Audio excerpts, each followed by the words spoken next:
NCWLIFE Channel Sports is proud to present live racing action at Wenatchee Valley Super Oval.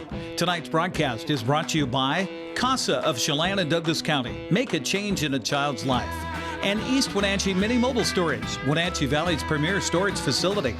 Tonight's coverage is also a presentation of our all sports sponsors: Harvest Valley Pest Control, Dick's Heating and Air Conditioning, Global Car Care, Confluence Health, Les Schwab Tire Center, Biosports Physical Therapy, Impact Auto Sales, Highlander Golf Course and Grill, Town Toyota, Automoca, JDSA Law, Weinstein Beverage Company, and Alignment Pros and Express Lube.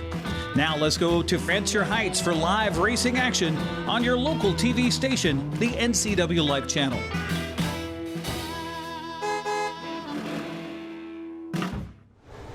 Hello and welcome, race fans, to week number 2 of racing at the Wenatchee Valley Super Oval, and we are here tonight live once again. Week number 2, as I mentioned, I'm Grant Olson for Eric Granstrom out at the track tonight. Joining me once again, track announcer here at the Super Oval, Greg Rentz. And Greg, a big night of racing on tap tonight. Six levels of cars right here racing tonight. Yeah, 6 different divisions in action tonight. We got our Plumb Perfect Roadrunners, the AMCA Bandits. This is a neat class. I can't wait to see more of them throughout the course of the night. A dirt class that's here racing tonight. And then, of course, you got a couple staples of Wenatchee, the Dixie and Air Conditioning Thunder Cars, Northwest Vintage Modifieds, which are over from the Seattle area. And then you got 2 classes of late models tonight. First, the Mountain Dew Junior Late Models, the future of racing here at the Wenatchee Valley Super Oval.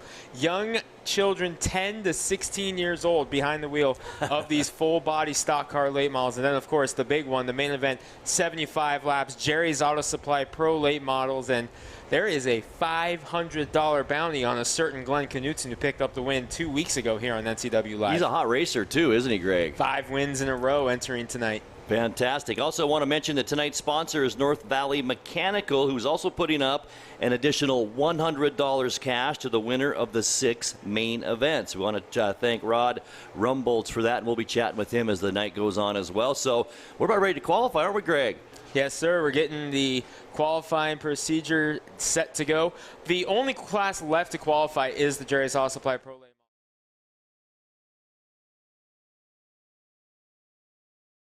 session. The Jerry's Auto Supply Pro Late models are coming up now. They're going to do single car qualifying. We wanted to make sure that we got at least the late models here on NCWLIFE tonight for their single car qualifying. About 10 of them in the field tonight. We had 11 of them, but one of them, Tyson Lang from over in the Monroe area, unfortunately did not make the field as he blew a motor in the first practice. But we are underway here with qualifying, and it's another one from the Monroe area. This is the number 3 of Wyatt Gardner, making his first career start here at the Wenatchee Valley Super Oval. It's going to be exciting coming here for the first time. I know it's a fast track. You called it the fastest track, quarter-mile track in North America. We always called it the fastest quarter-mile track in the Northwest, but this is a great track, isn't it? Oh, it's awesome. I love coming here every couple weeks to watch stock car racing. I mean, we've got it here. So what makes it unique here, Greg? Just the high speeds and the amount of banking in this corner. As Wyatt Gardner comes off, he's going to set the bar at a 14.243. You're able to carry so much speed and so much momentum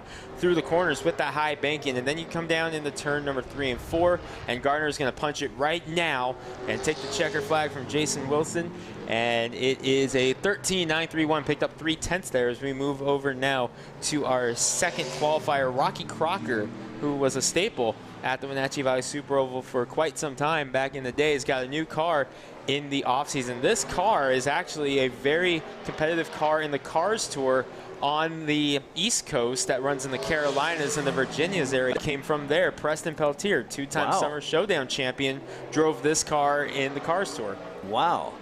So is there anything different you need to do to a car when you're racing on the East Coast compared to the West Coast as far as weather, humidity, all of that? Is there any difference? Not really. You can honestly, it just depends on what track you're at on what day. But the East Coast guys have a lot more technology because they're right in the heart of racing country in North Carolina, and it's about the closest you can get with what Rocky Crocker's got. But he's second on the boards at a 13.988, 6/100ths off of the current quick time of Wyatt Gardner. But here comes the guy who put the bounty on his Glenn own Knutson. brother. Yeah, Mike Knutson led the most laps 2 weeks ago here at NCWLIFE, putting a $500 bounty on his brother Glenn, who has 5 wins in a row.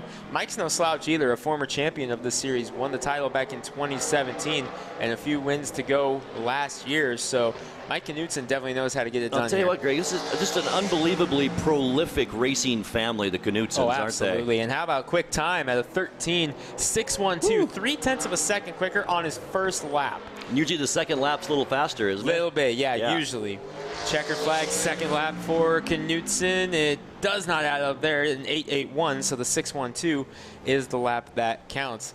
Grant, you were talking that you used to recognize this guy who's on track right now. This is Josh Ingram in the 97. Absolutely. He drove, I think, the mini super stocks back when I was here. And I'll just refresh folks' memories a little bit. I was the track announcer here for part of 2009 and all of 2010 and all of 2011. So I'm familiar with some of these drivers, and Josh Ingram certainly one of them. Great driver. And Ingram has not missed a step since you've been gone. He has gone on to win a championship here in the Jerry's Auto Supply Pro Late Models, several mini stock championships over the last few years. Stepped into a mini stock or a pro late model in 2018 and went on to win the championship that year. He takes the white flag first lap. Quick time, 13.485, another 0.2 over Mike Knutson. This just seemed like a natural progression for Josh, too, to get into the late models. Absolutely, going from mini stocks, street stocks, now into the pro late models. Quicker, 13.475. And we were talking about, well, we'll pick it up in a moment, because this is the guy that the bounty is on, the white and blue number 16. 5 straight wins entering tonight,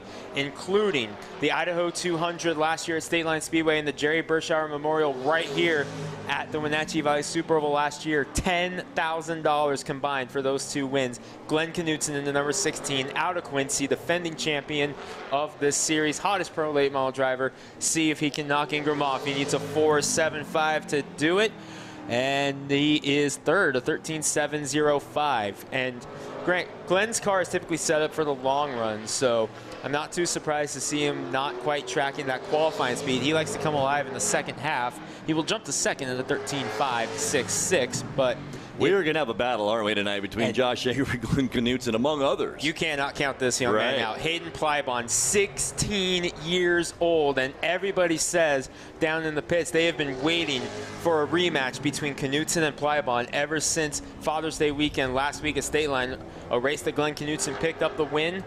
It was Hayden Plybon, this 55 car, that he passed in the final 5 laps to get it done.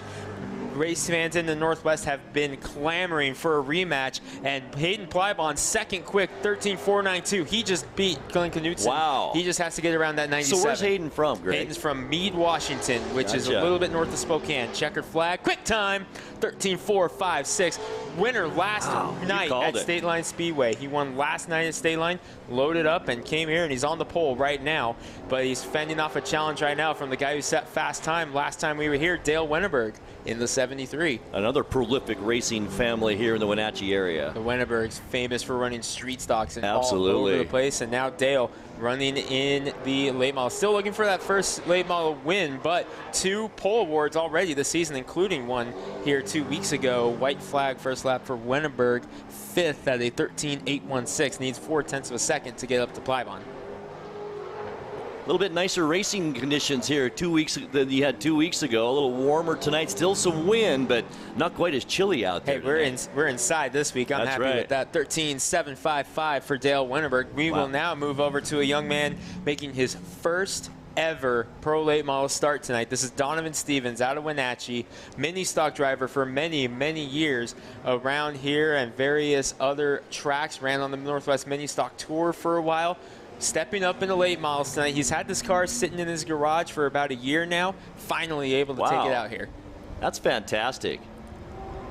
I don't recognize that name from Superstock Racing in the past, but I do recognize the last name for sure. But White flag for Donovan Stevens making his debut. He is 14.824, and he's 8th out of 8 right now. So work to be done on that 5 car. But again, this is his first time in a late model tonight.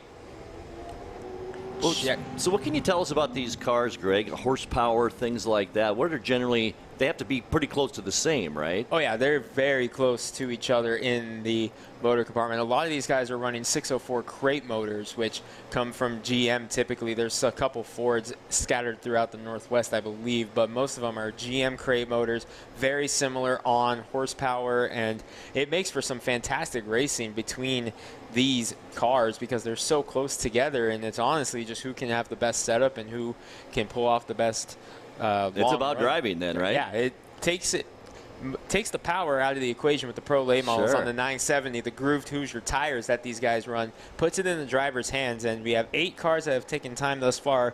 Still 2 more down there that have not yet lined up. We have the 6 of Gary Homad in the number 6, who has not qualified yet, and the 78 Joe Constance. And this is a neat story for Joe Constance. We mentioned the Mountain Dew Junior late models. His daughter Haley will be competing in that series in the same car that Joe is driving tonight. That is so cool. They're going to switch over after each race, and Joe is going to race in the Pro late models, provided, of course, they're able to make it out, because with him not being lined up right now, maybe something's going on with the 78 that we're not sure about. Right. And same situation with the 6 car. Don't see a lot of movement over there, though, on either pit.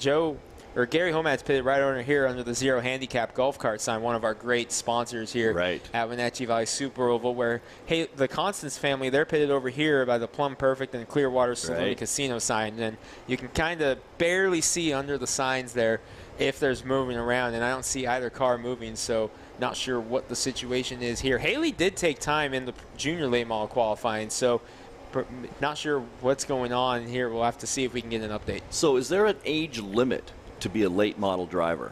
Well, now with the junior late models, typically you'll see drivers in that one from ages 10 to 16, but for a while you were seeing drivers as young as 14 driving in the Pro late models. You had Dale Winterberg driving it at that time. You had Hayden Plybon making his debut last year at age 15. Wow. You've had so many young drivers and young stars in this series over the years that now with the Mountain Dew Junior late models, that kind of goes out the window a little bit because they have that separate class now. It's an experiment this year. 4 tracks, in the Northwest are running it. This is the Mountain Dew Junior late models, a triple threat between Wenatchee, Hermiston, and State Line. So those 3 tracks working together to try to get a touring junior late model series going. You also have Meridian Speedway down in Meridian, Idaho, where I was down there on the 4th of July this past weekend for their show. They had junior late models down there as well. And he's not here tonight, but it was actually Quincy native Casey Klein winning that race. I remember that name very well too. So really the junior late models are almost like a AA or AAA baseball team, and then the late models are the pro team. Essentially, yes. Yes.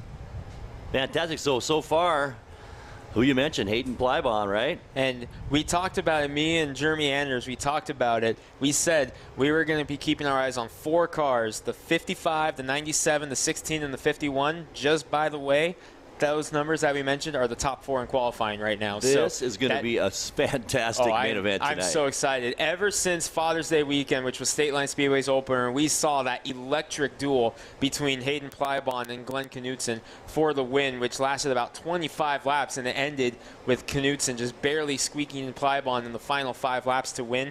Ever since then, we in the racing community have been salivating at a chance to see a rematch, and we get it tonight between Plybon and Knutson. Round 1 here tonight going to Plybon, getting quick time. And wasn't it Josh Ingram and Glenn Knutson 2 weeks ago right here that dueled it out at the end too, and wasn't it? Terry Halverson also was in the mix, but Halverson's not here tonight. He was racing the State Line last night as well, along with Plybon, who picked up the win there.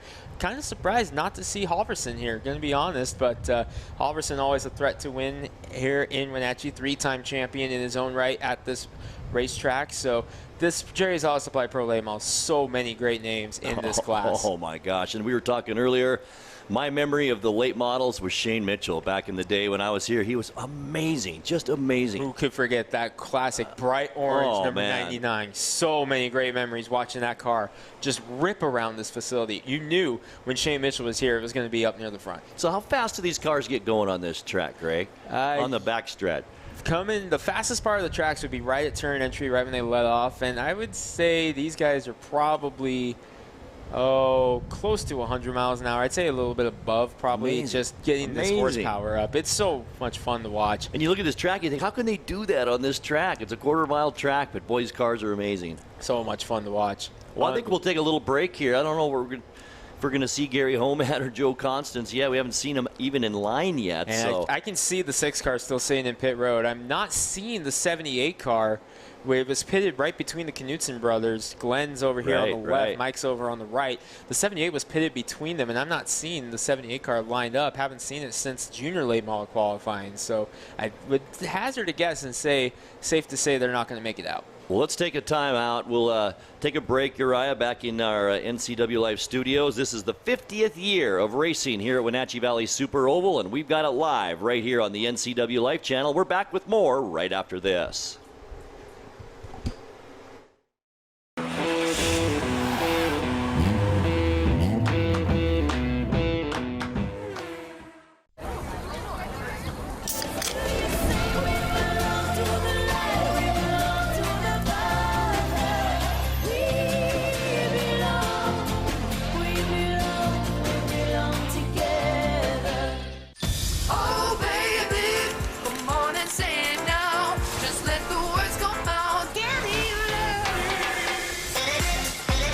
No calories, no sweeteners, all smiles. Bubbly sparkling water. Crack a smile. JDSA Law is a proud sponsor of these local sports broadcasts. They've been serving North Central and Eastern Washington since 1946. For over 70 years, their team of dedicated professionals has delivered quality, innovative legal services. JDSA Law partners with you to provide the finest legal advice and support as you navigate your personal and business challenges, risks, and accomplishments. At JDSA Law, they salute our local athletes and wish them well on another excellent season of competition.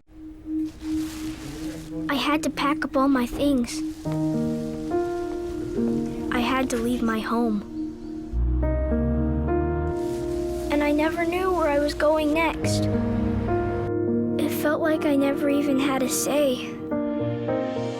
But then you came along. Change a child's story. There's a child in foster care waiting for a volunteer like you. What's your Automocha emergency? It's a Frappuccino mocha with whip. The espresso shakes are my most favorite because I can get any flavor. Peanut butter chocolate Frappuccino. Definitely the espresso shakes. My favorite is the mocha Frappitas. A peach Red Bull.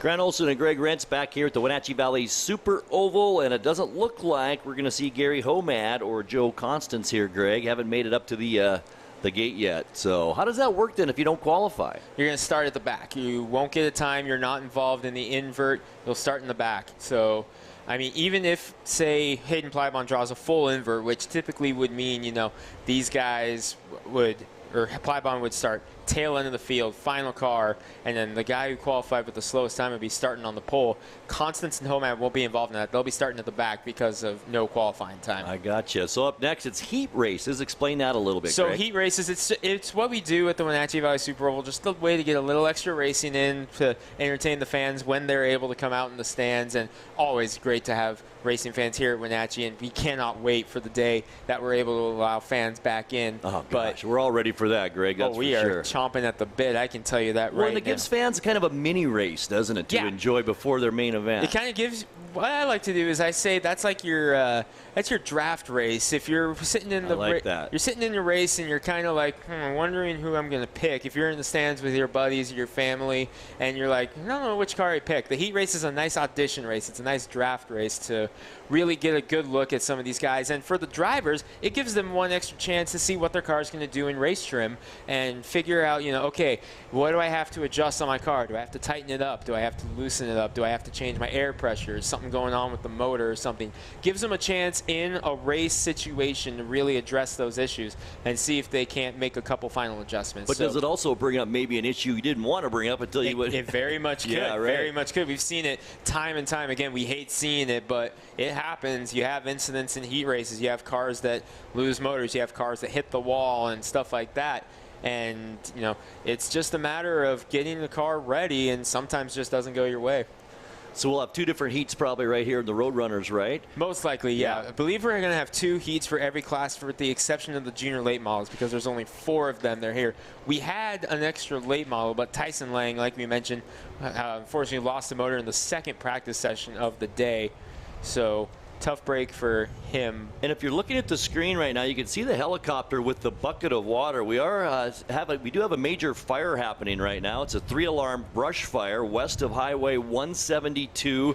It's near Chelan Falls. McNeil Canyon Road is closed right now with no estimated time of reopening. Level 2 evacuations have been issued for homes from Road B Northwest up to Road 10 Northwest, and level 2 evacuation means get ready to leave. This is now officially called the Road 11 fire. So yeah, you're seeing that helicopter flying by with that bucket. So we'll keep you posted as information comes into us. The cars are lining up outside the fence. You can see them getting ready for this heat race. Yep, and got an update on what's going on with both the 78 and the 6 of Gary Homat. Joe just decided to start in the back for the night, driving Haley's Pro Late Model. Didn't want to take any chances. He's going to start at the back. He's a former Big 5 Late Model champion, so he knows his way around the Wenatchee Valley Super Oval. Gary Homat lost the fuel pump going through tech before qualifying, so they're currently in the process of changing out the fuel pump. That's why he didn't make it out. Gotcha. We're hoping to have him back out for the heat races. But speaking of heat races,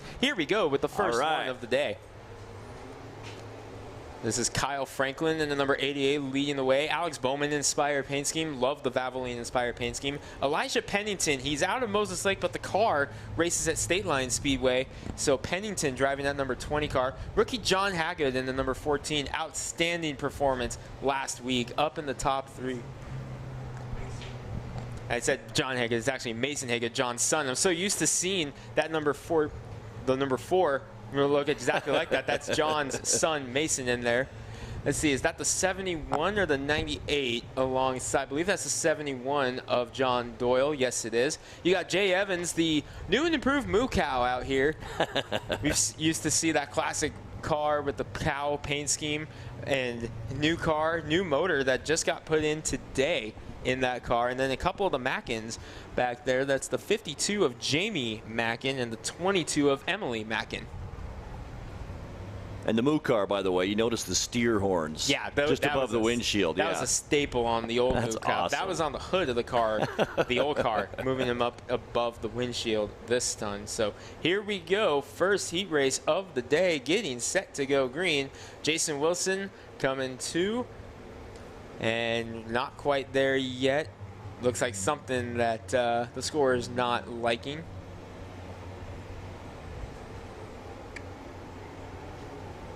Great to have you along tonight. Week number 2 of our fantastic experiment with the folks here at Wenatchee Valley Super Oval, bringing you live coverage of racing on the NCWLIFE channel. If you can't come out and watch, you can watch it right on TV, and that's pretty cool. And gotta love it. This is the era of improv. Sure is, isn't it? This pandemic has just created so many Well, let's hope this isn't the new normal for racing. Definitely not. I mean, you can't be fans in the crowd, but I gotta say, with everything that's happened, being able to put this together on honestly such very short notice has really been a testament to just the improv skills of both the racing community and those at NCWLIFE that have been able to come together and bring this to you. It's just been awesome. It really has. I hope we can do it when we get the crowd out here too. That'd be awesome. Be great. That would be awesome. All right, saw the 1 to green from Jason Wilson. I believe I saw it, so we should be getting green flag this time. That's going to put the field in the hands of Kyle Franklin, whose home track is Hermiston Raceway. Picking it up, we're racing here at the Wenatchee Valley Super Oval. First race of the night. Contact right away. Mason Haygood. And John Doyle's going to get into Haygood. We're already bumping and grinding here in the Plumb Perfect Roadrunners. And Mason Haygood, one of the rookies you were talking about. Yeah, several rookies in the field. In this one, you got Haygood, you've got Franklin, Pennington. You've got Emily Mack in the 22, all rookies in this field. And Kyle is doing a good job here. First time at the track, currently running in the 4th position. But I'm telling you, that number 32, Jay Evans, he's got that new car hooked up. Boy, it's running great, isn't it? It's running great, and it might be running too great. The Plumb Perfect Roadrunners, they have what's called a breakout rule. Similar to drag racing in the bracket series, if you run faster than a 16.750 at any point, automatic pass-through penalties. So you have to keep the lap times down under the 16.750. No issues right now, as the closest to it was Jay Evans there, a 16.910 fastest time. So he's about 2/10 still to the good on that one. So the 3rd lap in, right? Yep, 3 of 8 for this one, and battle for the lead between Mason Haygood and Jay Evans. And you can see he's still running in the 16.910 bracket. If you're at home, you can follow along on both Race Monitor and My Race Pass. You can have the live timing and scoring as well, so you can stay up with what's going on here, as what's going on right there was 3 wide through the middle, going around the slower car of Emily Mack. And then they're going to split Jamie Mack in as well. What's John Doyle going to do? He's going to go inside. Evans and Haygood side by side, splitting not 1 but 2 Mackin cars. And Jay Evans is going to come away with the lead here. Everyone's still good as far as breakout rule goes, but great job here by Evans, but not done yet as John Doyle's coming up into the mix. It's a good 3-way race here. Absolutely. Remember the contact earlier, though, between them. I know. Here we go. How can you not love 3 wide for the lead at the white flag? It's amazing. John Doyle inside. Evans with a big slide. Haygood losing ground. This looks like it may be a 2-horse race. No, back comes Haygood with a run on the inside. Jay Evans trying to get it going through 3 and 4. Doyle going to take a peek. Give it to the moo cow. Jay Evans wins the first race of the night. What a nice race for Evans. Great job. And that would...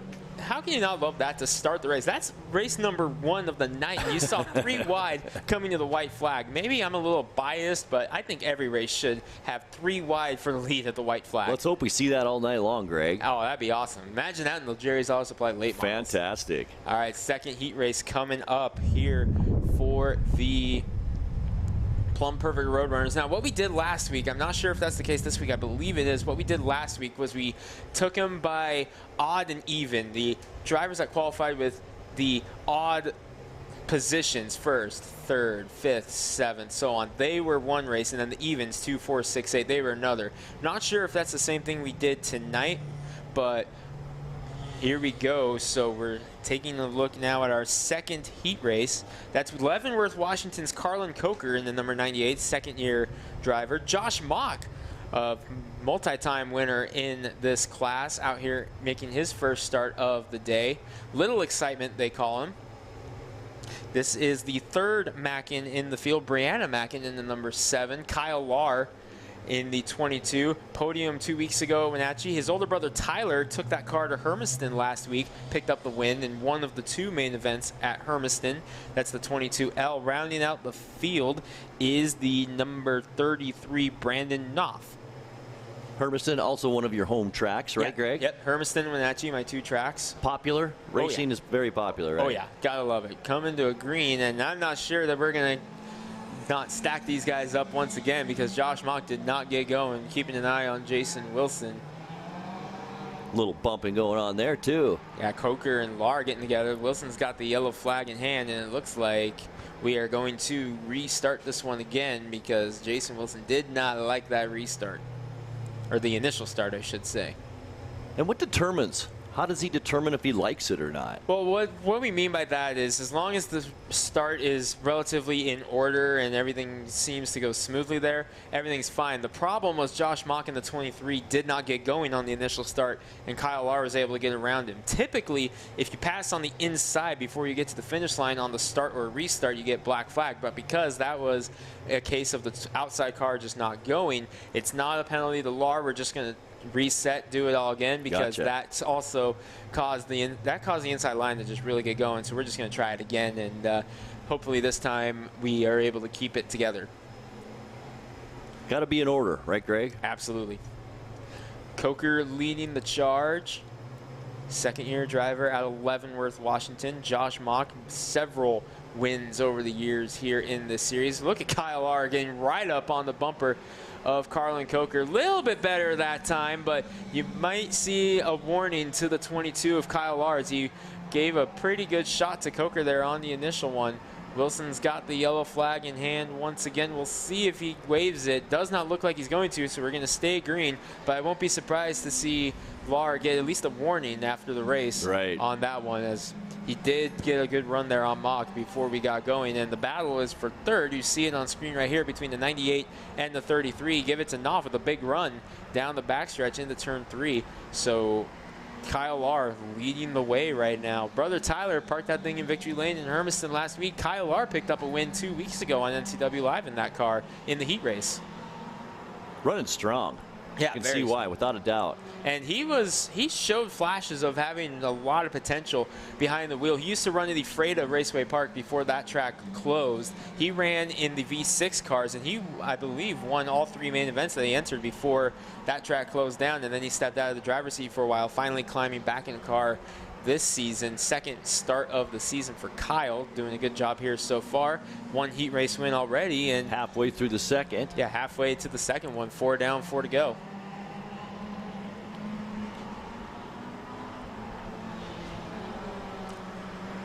Battle breaking out for a second. See it here as Knopf and Mock going to battle. 2 cars who were not here the first time we were here 2 weeks ago, as the 33 and the 23 battling it out. Josh Mock has won several races over the years at this racetrack. Ooh, big bobble there from the 23. That's going to allow the 33 of Knopf to get in there, but Mock able to shut the door. Meanwhile, we're closing in here on the white flag. We're going to see it this time. Contact between Knopf and Mock there. It's a good battle for second right now. Outstanding battle. White flag, 1 more lap for Kyle R for win number 2 in the heat race is this season. If he can get around 1/4 mile to go. Look at Knopf with a big run on the outside. Brandon Knopf doing a good job here. Trying to get up. Gets 1 final shot at Mock. Not going to be enough. Kyle R is going to get his 2nd heat race win of the season. And Mock is going to hold off Knopf for 2nd. Carlin Coker 4th.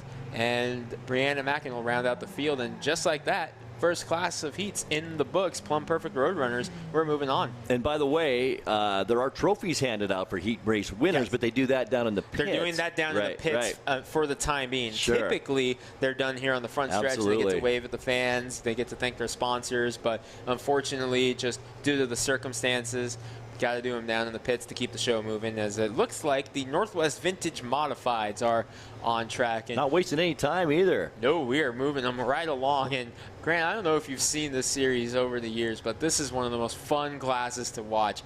Old school modified bodies, and they just look so much fun. And when we get going here, Greg, explain a little bit the tire alignment and how that affects these cars when they go around this track. I'm sure everybody's going to notice that as they watch them come around. Definitely. Here we take a look at the starting lineup. Got to make sure I grab the right class for this one. Here we go. The 27 car, which has been driven for years and years by Kenny Kalschmidt, is now being driven by Vince Conwell in the number 27. The yellow car to his outside, that is the 24 of George Chambers. Then you have the 5 of Steve Lundquist. The number 1 is Chris Cook, always a threat here at Wenatchee. Mike Clother in the number 7, and then Kenny Kalschmidt, we mentioned, used to drive the 27, now driving the 47, set fast times. So tail end of the field for this one. 6 cars for 8 laps.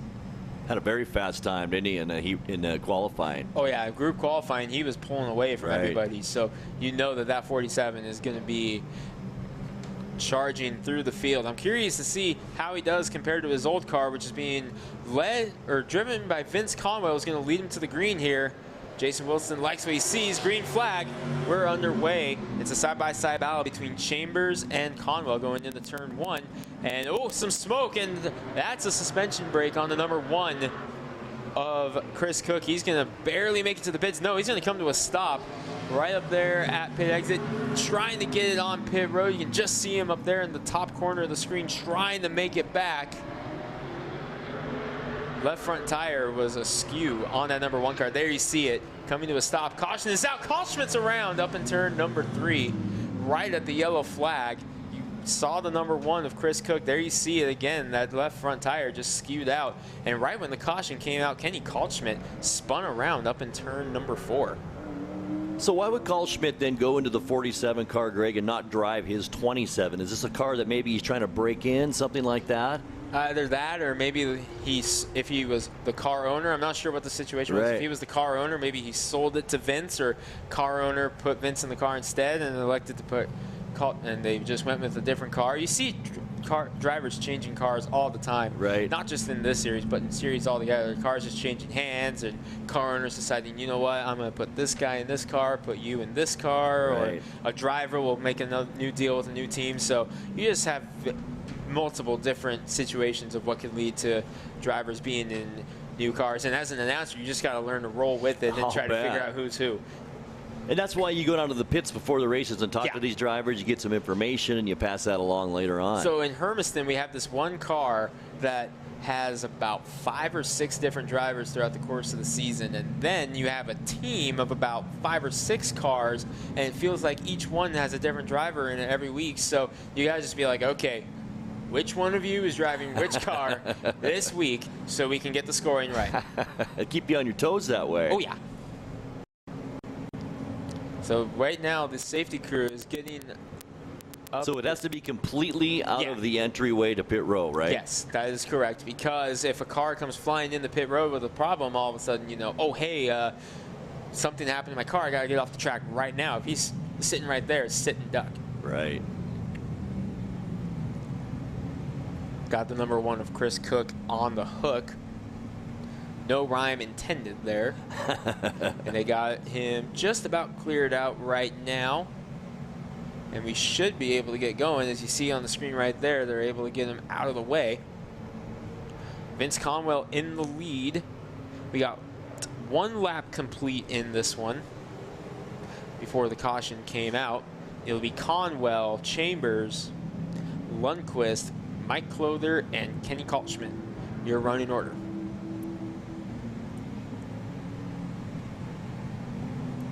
This year only heat race for the Northwest Vintage Modifieds, because these are the only ones that were able to come over.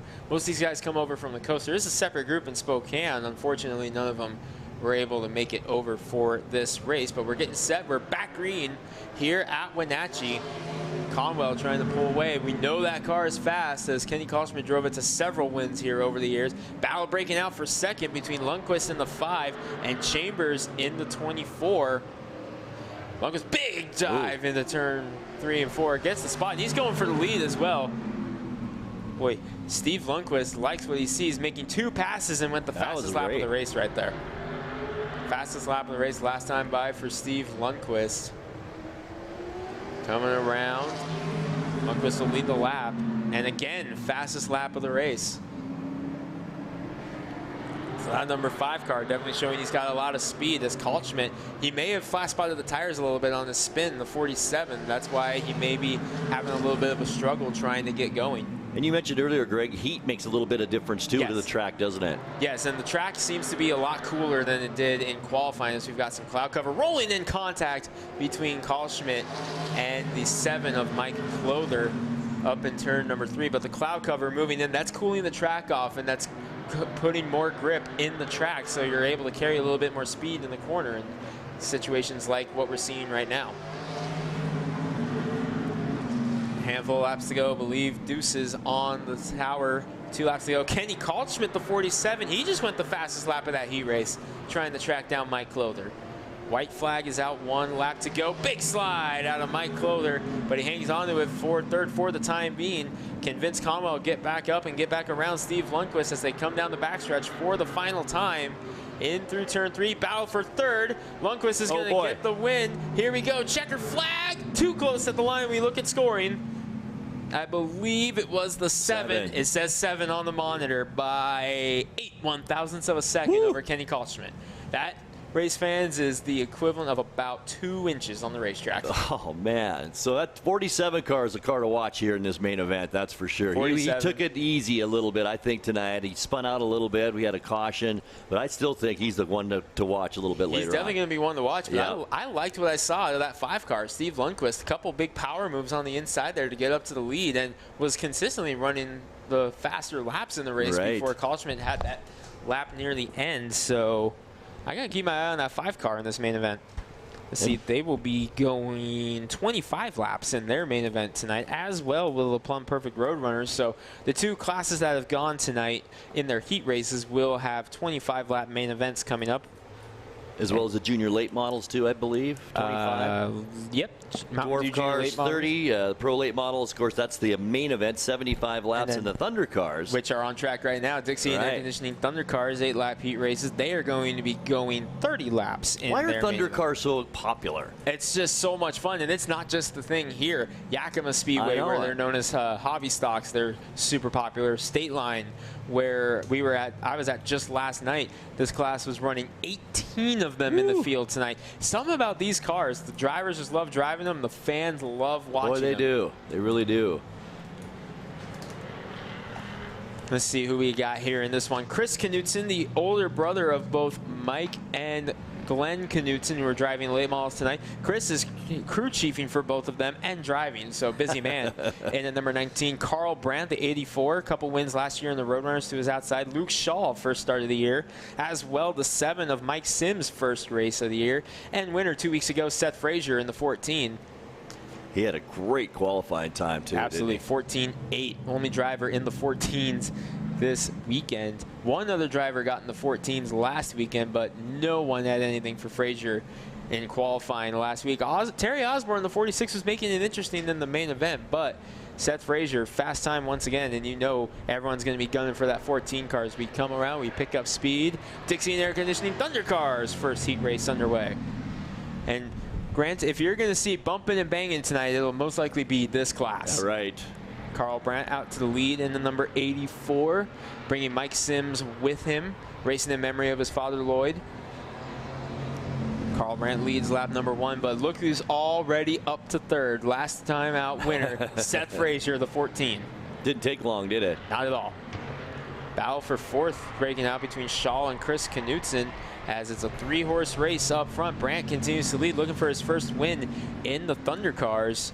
Now, I haven't confirmed it yet, but I believe that is an old Kevin Bull Thunder car. I would have to get that confirmed. I remember Kevin Bull very well. It sure looks like his old car, but haven't gotten it confirmed yet if it is indeed that car or not. Meanwhile, Mike Sims taking a peek to the inside. Seth Frazier hanging there in the catbird seat just in case something happens. Here comes Frazier to the outside of Mike Sims, trying to get a run on the outside. Not going to work, though, as now Carl Brandt able to pull away a little bit for the time being, as Sims and Frazier go side by side behind him in the mirror, but Frazier going to make the pass work on the outside on Sims, now going after Carl Brandt for the lead.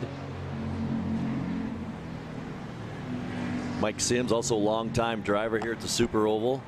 Countless wins for Mike Sims. Boy, I guess. Trying to get the run on Brandt to try to make the inside work, and while he's having to do that, he's having to fight off Frazier on the outside, doing a good job hanging on there. But Frazier able to get up there. Right there's that contact we were talking about. All 3 of them getting together.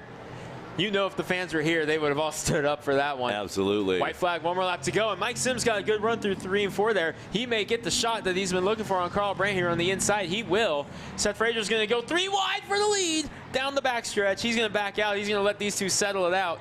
Mike Sims is going to pull ahead, and he is going to get it. Mike Sims with a win in his first start of the year. So why would Seth Frazier back off there? Well, he kind of had a split second to the side. Is it really worth going for it and possibly damaging the car and taking myself out of contention in the main event when I have the fastest car in the field? He has about half a second to the side. Is it really worth it or not? And he just decided, you know what, I'm just going to play it safe and save it. Took a peek, thought about it, but decided, no, not going to do it here. And Mike Sims able to benefit from it. And just like that, we're moving on to our next race. Nice race for him. Nice run for Mike there. Great run for Mike Sims. He was patient. You said hit it right on the head. He was patient. Just waiting and biding his time and got it. Now into the other heat race as we have the number 98 of Kelly Cowlshaw, second start of the year for him in the 98. Did not get to start the main event last time out 2 weeks ago as he had some damage in the heat race that took him out of the running. Root Beer, RT Grenier in the number 25 outside pole. Cameron Doyle, 71 in third. Colby Holiday, fourth. Rounding out the field is Terry Osborne. And Grant, I gotta say, being at State Line last night, honestly, I'm surprised Terry Osborne was able to make it out. He had a pretty gnarly wreck at State Line last night. That's that number 46 car, right? Yes, the defending champion of this series, Terry Osborne. Gnarly wreck at State Line last week.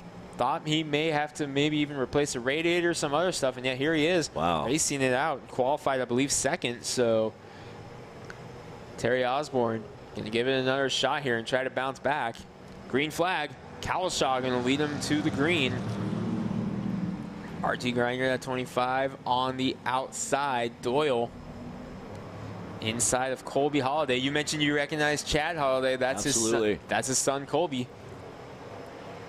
But racing is really a family affair, isn't it? Oh, yeah, absolutely. We talked about that a couple weeks ago, actually, just the amount of racing families, not just from the Wenatchee area, but from the Northwest that come out here. It's like a brotherhood, isn't it? It's a very dysfunctional, large, happy family. I like that. Cowlshaw leading the way in the number 98. He's looking for a bounce back after what happened 2 weeks ago. But here comes Cameron Doyle to the inside.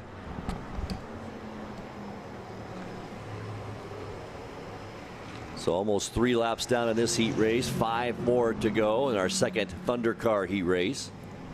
Cowlshaw trying to get the lead. Here comes Doyle to the inside. Cameron Doyle has really impressed me with his development in this series over the last year and a half. But Colby Holiday not going away.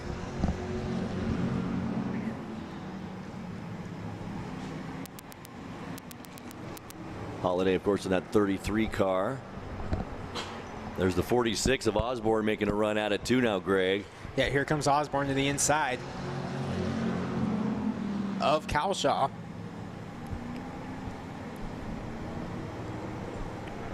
Doyle on the outside.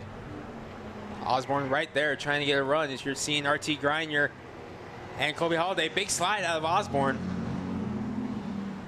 2 to go in this one. White flag coming out and they're side by side for the lead. Are we going to see 3 wide again coming to the white? Yes, we are. No, Osborne shutting the door. And a big slide out of Terry Osborne there as Cowlshaw gets the advantage in the white flag. Osborne again loose. And that might be a product of some of the damage last night in that wreck at State Line as Kelly Cowshaw's going to have to hold him off as Doyle tried to crossover, but Cowlshaw holds on for the win. Nice run there. Led from pretty much start to finish, right? Mm-hmm. That'll do it for the Thunder Car heat races. 2 heats there, more to come here on the NCWLIFE channel. I believe it'll be the junior late models, right, Greg? I'm guessing next, yep. And this will just be 1 heat race, 4 cars. And it's the number 5 car of Caden Moran, the number 11 car of Danica Dart. 22 cars, Evan Getz, and the 78 is Haley Constance. And Haley Constance is going to make it out in the number 78. That's the car that's qualifying in the late models with her father, Joe. Joe's going to drive that number 78 car coming by the strike right now. This beautiful black, white, and pink car. I love the colors. I really do. Black, white, and pink Haley Constance. That car missed pro late model qualifying. Joe is going to drive that car in the pro late model race. How old is Haley? Do you know? 15, I believe. Oh, that's all. Wow. I might be wrong on that. If I'm wrong, please correct me. But this young lady right here, the 05, Caden Moran, she is one of those drivers that you just know is going to develop into a star in the Northwest. Bandolero champion last season at Hermiston Raceway. 1 race in the heat race, she barrel rolled down the backstretch, got the car repaired, went out and won the main event. Oh, you knew right there seeing that she's going to be a star. Got something special. Here you see Haley Constance. 3 female drivers in the field. They're all starting 1, 2, 3 with young Evan Getz bringing up the rear in the 22. Evan Getz was the winner at State Line in this series. Another young star, you said as well. Oh yeah, Evan Getz, no brainer that he's going to be big here in the Wenatchee Valley. Won just about every Bandolero race here for 2 or 3 years before stepping into the junior late models. That 22 car right there. Danica Dart up there as well, the number 11. We've seen her in the Bandoleros over the years, making her first start in a late model here at Wenatchee. Green flag is out. Danica was up there at State Line as well. All 4 of these cars were at State Line, with the addition of Quincy Washington's Casey Klein, who picked up a win in Meridian, Idaho last week. Look at Haley Constance taking a peek to the inside there. Are we going to go 3 wide with the young ladies? We are. Yes, we are. Constance to the inside. No, Dart's able to shut the door. Look at Caden Moran making the outside lane work.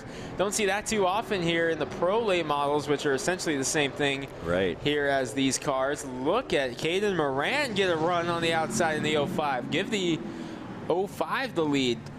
The Tri-Cities driver. Now a battle between Haley Constance and Danica Dart for a second. Evan Getz kind of just hanging back there. Evan Getz is a very smart, very patient young man. Knows that he can't win the race early on like this. Just kind of hangs it out one at a time and make his move and gets around Danica Dart, setting his sights now on Haley Constance. But Caden Moran out front. That's a nice car, too. Yeah, Caden Moran, that car is awesome. I believe that's the car that Tyler Brown won the State Line Speedway Championship in 2 years ago. I believe it's that car. They may have gotten a separate car. Oh, and there she goes, spinning it off of turn number 2. Caution is out. Great job by Haley Constance. Evan Getz and Danica Dart to get around, but just like that, in the blink of an eye, it all goes wrong for Caden Moran here, and she has to get it fired back up. And product of young drivers trying to get it. They're figuring out this car. They're trying to learn what they can and can't get away with, and unfortunately Caden just put it a little bit too far there, but she'll be able to bounce back. She's not going to lose a lap because caution laps do not count. She'll just be at the tail end. I was going to ask you that, yeah. Well, this is a good example, too. These are youngsters driving these cars with all kinds of power underneath them. And they're still learning. Caden Moran, 13 years old in the 05 car. Oh, man.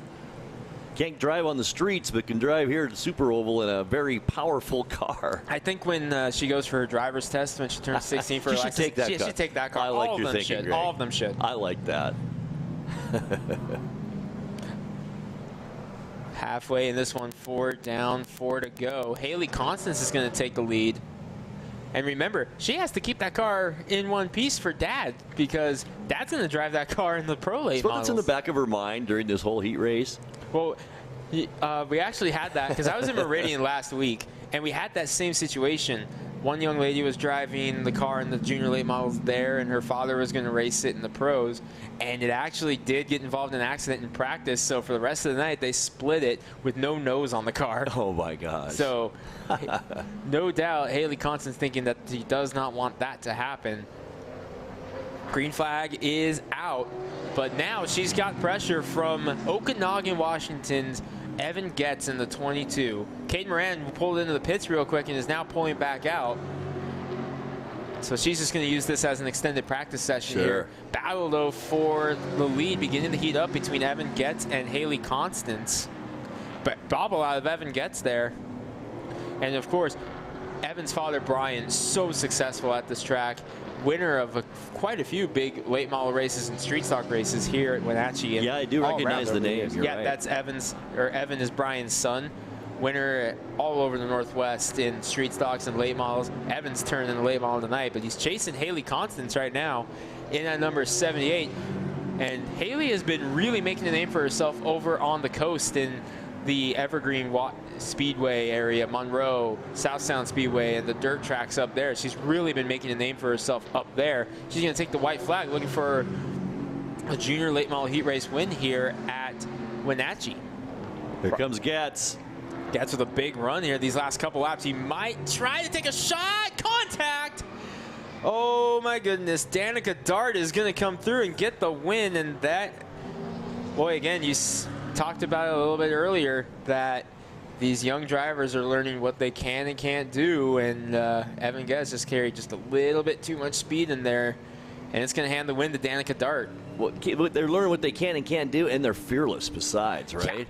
Yeah. And just like that, you see it right here on NCWLIFE that racing can change in the blink of an eye. And Evan Getz has some damage. You can see the hood kind of crumpled a little Boy, it bit sure there on the is. 22. And now that makes me wonder, Haley Constance is going to drive by in the 78. You have to see if she maybe has some damage to the rear of the car, because the 78 doesn't have a whole lot of time to get any damage repaired. Looking at it, I don't see anything on the 78. You just saw Getz pull out into pit row on your screen. But how about this? There's your winner, Danica Dart, winning the heat race.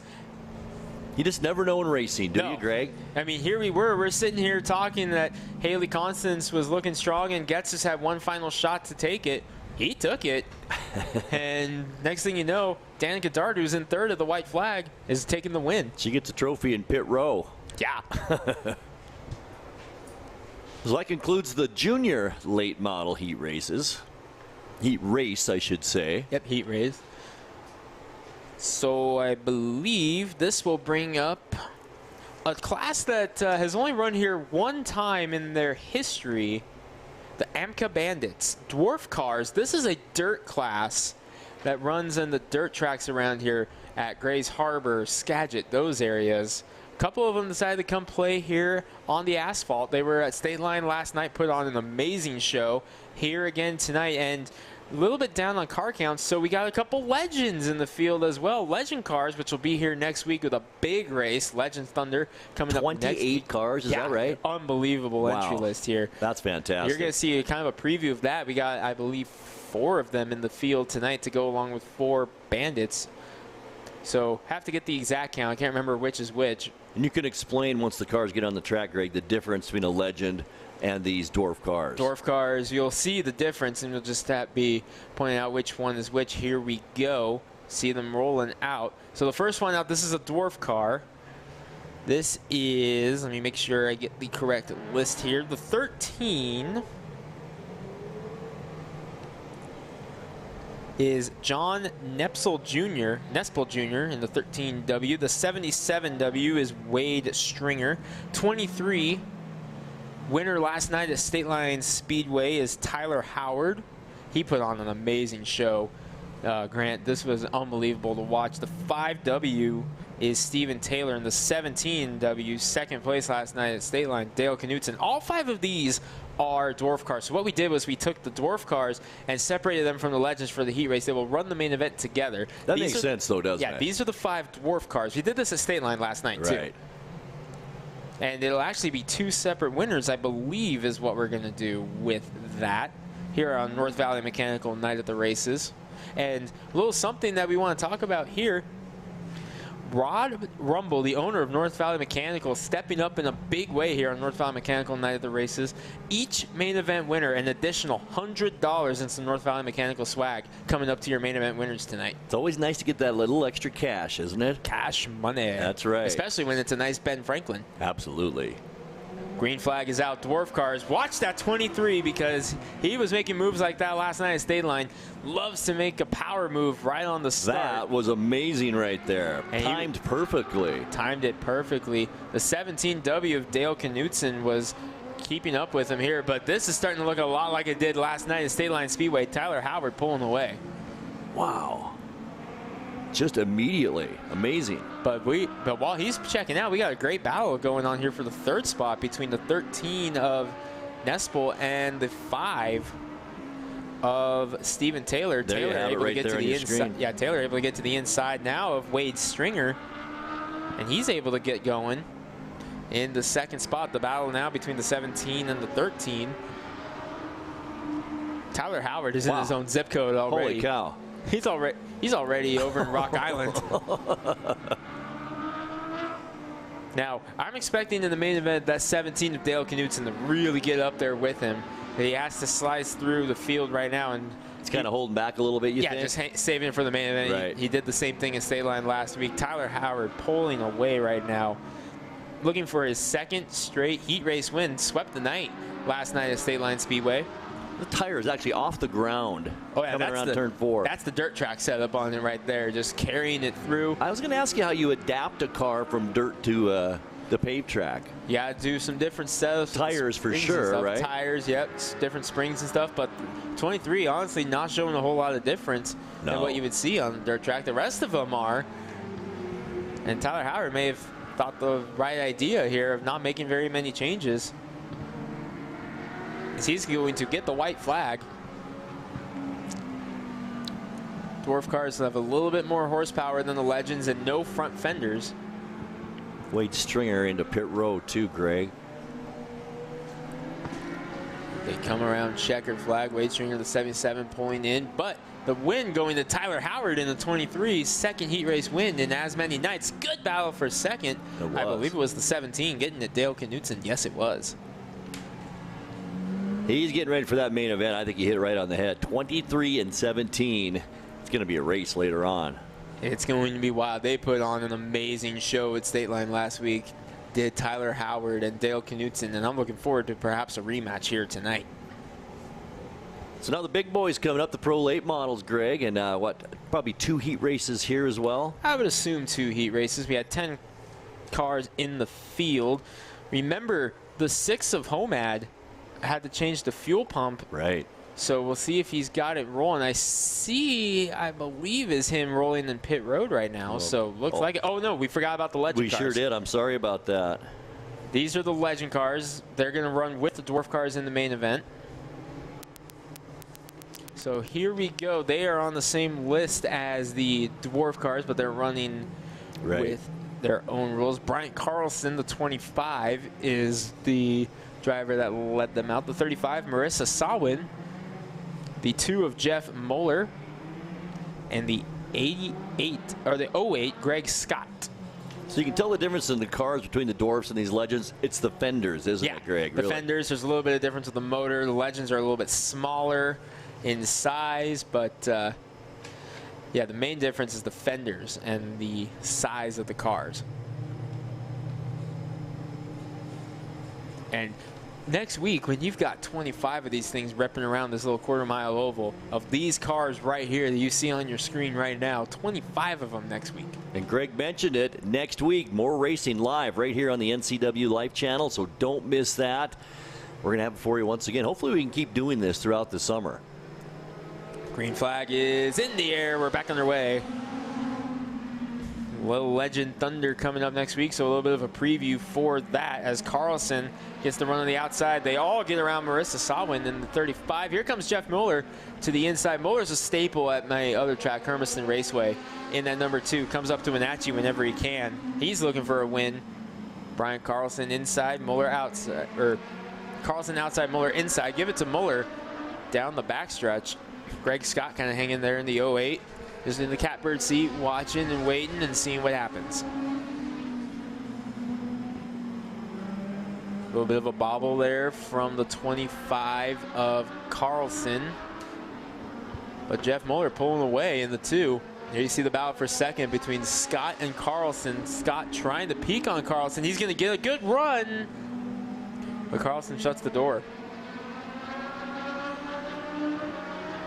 Good charge down the backstretch. Mueller pulling away halfway, 4 down, 4 to go. Battle for second, still heated up as Greg Scott and Bryant Carlson.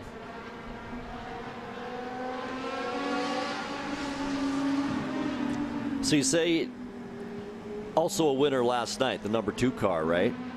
No, they were not. They were not in it last night. None of these cars were at State Line Just last the night. Dwarfs. It was Gotcha. Brock Denny out of Kalispell, Montana, got the win in the Legends race last night.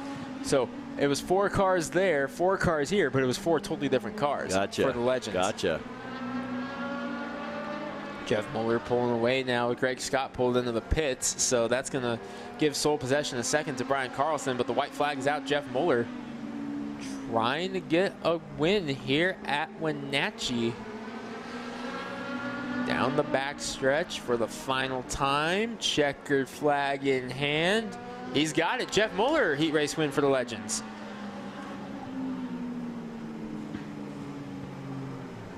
Working our way through heat races here on the NCWLIFE channel. Just have the Pro Late models now coming up. There'll probably be 2 heat races there. You mentioned 10 cars, I believe, for the Pro Late models, so we'll probably see 5 and 5, right, Greg? If that's the case, if we are doing 2, then yes, 5 and 5. Yep. and got an update. Thank you, Sherry Garver, for texting me. Casey Klein, who won Meridian, he's down in Madera, California, racing tonight in the Pro Late Models. Interesting. And you mentioned it a little bit earlier, the track in Ephrata. Is there a future for racing in Ephrata? One could hope, but there's nothing right now. Right. But one could definitely hope, because that was my favorite racetrack before it shut down. I love Ephrata. The racing surface there from Ephrata was the original pavement from 1970 when that track was first built. Wow. Still there. Loved going there. Interesting. All right, here we go. Jerry's Auto Supply Pro Late Models. The 33, Rocky Crocker on the pole. Dale Wennerberg in the 73. We're going to get a preview of that battle we were talking about, because Glenn Knutson is starting third. Hayden Plybon, the 55, is fourth. Rounding out the field with that new fuel pump is Gary Homad. Yeah, right. So Homad, what I'm expecting from him is kind of just to hang back a little bit and just make sure that everything's okay, as this is the first lap he's going to have with that new fuel pump. Right. Boy, it's going to be a good preview. You said it, Greg. The 16 and the 55.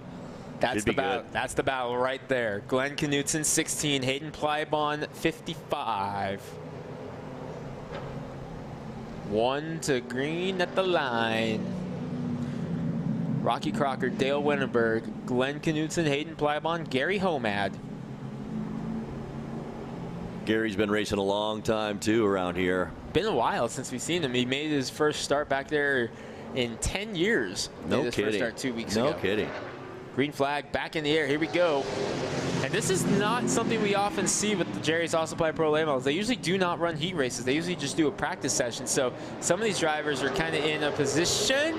Are we going to go 3 wide? Woohoo! Contact between Crocker and Glenn Knutson. These guys are in a position, they're not used to getting a heat race. They usually just get a practice session. So a lot of drivers not used to heat races in these cars. 3 wide again, Crocker. And Plybon has to back out of it to avoid getting hit. Plybon's just going to hang back and says, nope. Well, I wanted to stay line last night. I just want to make sure I'm able to start the 75-lap main event. Dale Wennerberg pulling away. Glenn Knutson, the 16, in second. Homad to the inside in third. Remember what I said about Homad maybe hanging back? Forget that. Up to third already. He's racing. He wants it. Plybon in the 55. He's kind of hanging back there after the little bit of a scare a couple laps ago. Crocker and Homad battling it out. But here's the battle for the lead. Wennerberg and Knutson starting to heat up. Here already halfway in this one. Plybon has just decided to go into defense mode here for the rest of the race. Right, you can tell too. But here comes Knutson inside of Wennerberg. Now the bounty does not count in this heat race. It counts in the main event. So Dale Wennerberg would not get the $500 if he holds on. But Knutson, 2 Chevy Camaros battling it out there. Knutson leads. He's a great driver, isn't he? You don't win 5 races in a row unless you are, I guess, do you? No, absolutely.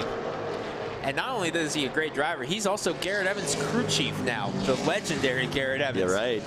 So no doubt Garrett Evans giving him some tips on the car as well, but he just took the white flag and he's going to pull away from Dale Wennerberg. So once again, the hottest driver in the Northwest does it again. Glenn Knutson pulling off the win in the 16, but you saw Hayden Plybon.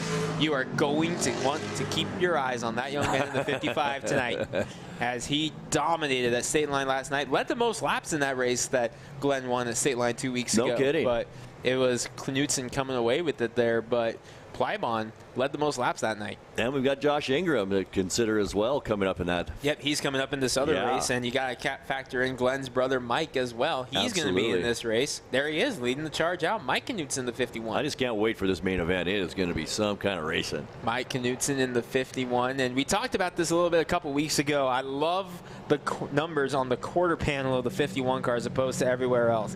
That's kind of a Northwest thing. It went national for a while, but it really has been big here in the Northwest over Is he the only one? He's the only one in this race that does. You see it sometimes pop up other tracks, but tonight he's the only one. You know, you're right. It does look kind of cool. It really does. These cars are so beautiful. I they love really these are. cars, especially with these new bodies that you see on the 51. You saw it on the 73 and the 16 in the previous race. These new Gen 6 bodies are just amazing. Not seeing Joe Constance again in the 78, so he might be skipping the heat race as well and just run the main event.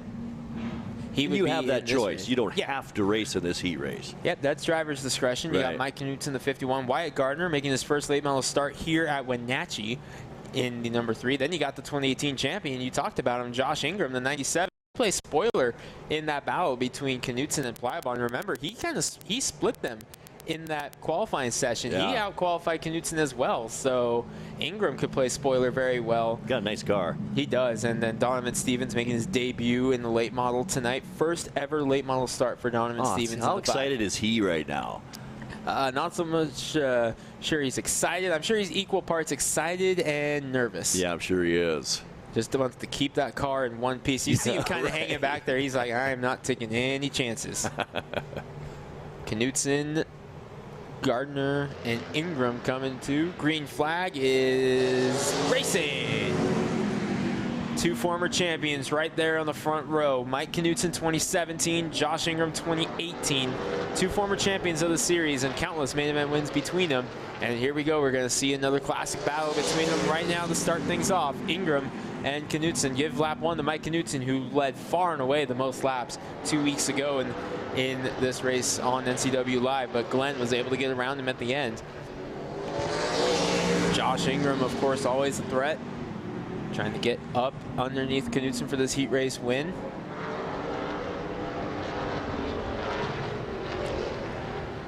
Josh getting up, trying to get to Mike Knutson, the 51. Mike Knutson, a little bit of a bobble there as he tries to hold off Josh Ingram. Still pulling away from Gardner and Stevens, so the battle is right here for the race lead, Knutson and Ingram. Peeking low. Here comes Ingram with a run on the inside. No, not this time. Knutson able to shut the door, but not for long. Donovan Stevens still out there just making his debut, but the battle was still going up front between Knutson and Ingram. Ingram took a peek low in turn 3 last time, but we'll see if he does it again. This time he goes outside, maybe trying to cross over. Here it is, setting him up. Gets a good run, 2 to go. Knutson trying to get back for the heat race win and get a little bit of redemption after last time out. Ingram right there though, white flag in hand. He's going to get it, and Ingram taking the peak low. Knutson holding on through turn 1 and 2 for the final time of speed. Ingram got a great run off the exit of turn 2 there. Going to get a charge on the outside. Tried the crossover. Gets the nose in, but no, Mike Knutson holds on. And Josh Ingram is there. Boy, oh boy, race fans at Wenatchee. It is going to be an outstanding battle. We saw it there between Mike Knutson and Josh Ingram. That's half of the battle. And Glenn Knutson, Hayden Plumb going to be right up there as well. And who knows who else in this field could play spoiler. It's going to be an amazing 75-lap race, and I can't wait for that. That's for sure. I do want to thank our sponsor tonight, North Valley Mechanical and Rod Rumboltz. They're putting up an additional $100 cash to the winner of the 6 main events. And we will take a break. Let's take a little longer break this time before we get into our main events. Don't go away. We've got 6 classes of cars coming up for you tonight in our main events here on the NCWLIFE channel. So we will take a 5-minute timeout and we will come back. It's racing right here on the NCWLIFE channel. We're back after this. Stay with us.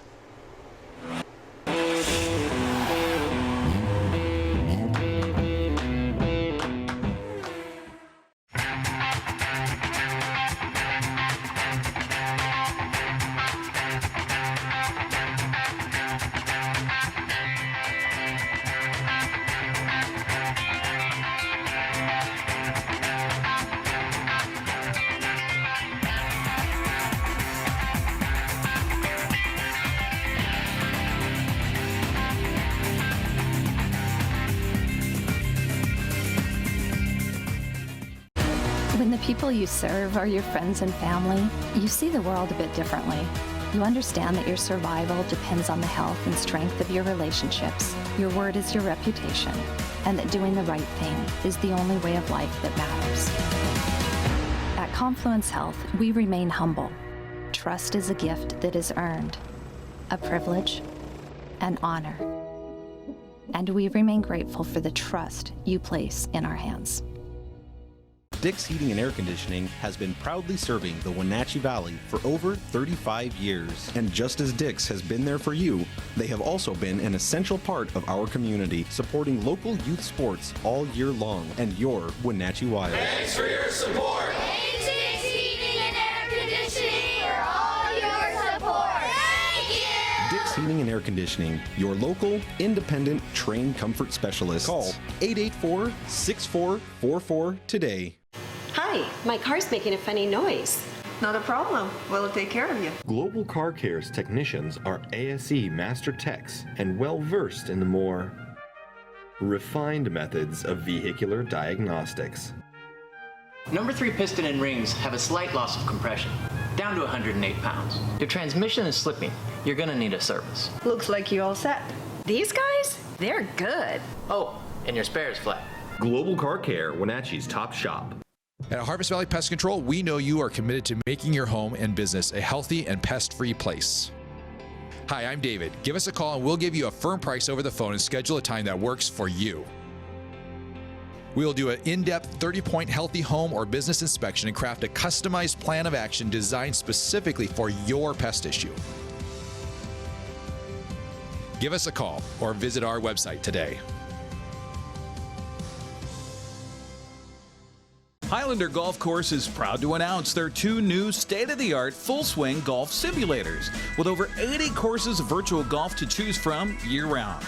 Or try their Laser Shot simulated firearm program, or gaming with football, basketball, and much more.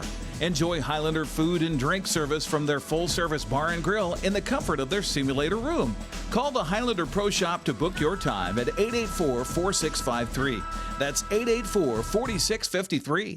Hi, I'm Ricardo, and this is Amanda, and we are from Impact Auto Sales. Where you can expect a hassle-free car buying experience. With our wide selection of used cars, trucks, and SUVs, let one of our friendly sales staff help you find the vehicle that fits your lifestyle. We have financing available for all credit types and great low rates for first-time buyers. Call us today at 888-8000 or stop by 3522 State Highway 97A in Wenatchee. Impact Auto Sales, where we strive to make an impact on your life and not your wallet. We've missed short drives to see friends, long drives to see family. We've missed road trips, car camping, heck, we've even missed commuting. We're grateful to be getting back on the road. And like always, Les Schwab wants to help you drive safe. That's why our safety-related services, tires, brakes, and alignment are on sale. Save up to $210. Swing by, because we've missed you too. Or book online at leschwab.com. Les Schwab Tires. Doing the right thing matters. At Town Toyota, we believe in our community, and we're proud to support this broadcast of local sports. Town Toyota defines reliability and value in both its products and in the dealership itself. We are home to legendary products like the RAV4, Highlander, and Camry, not to mention Tundras and Tacoma trucks. Of course, we offer service for everything we sell, and a great selection of pre-owned and certified vehicles as well. So enjoy the game and visit Town Toyota for all your automotive needs. Moving doesn't have to be back-breaking, stressful work. And I don't want you to make a move that way ever again. Traditionally, you would rent a truck. You would load up your stuff. You would rent a storage unit. You would transport it. And finally, you would unload your stuff yourself. You don't have to lift a finger. We bring the mobile storage unit to you. We drop it off. Then one of our trusted packers can load it for you. We come pick it up and store it securely for you. We bring it back to you. No hassle, no stress.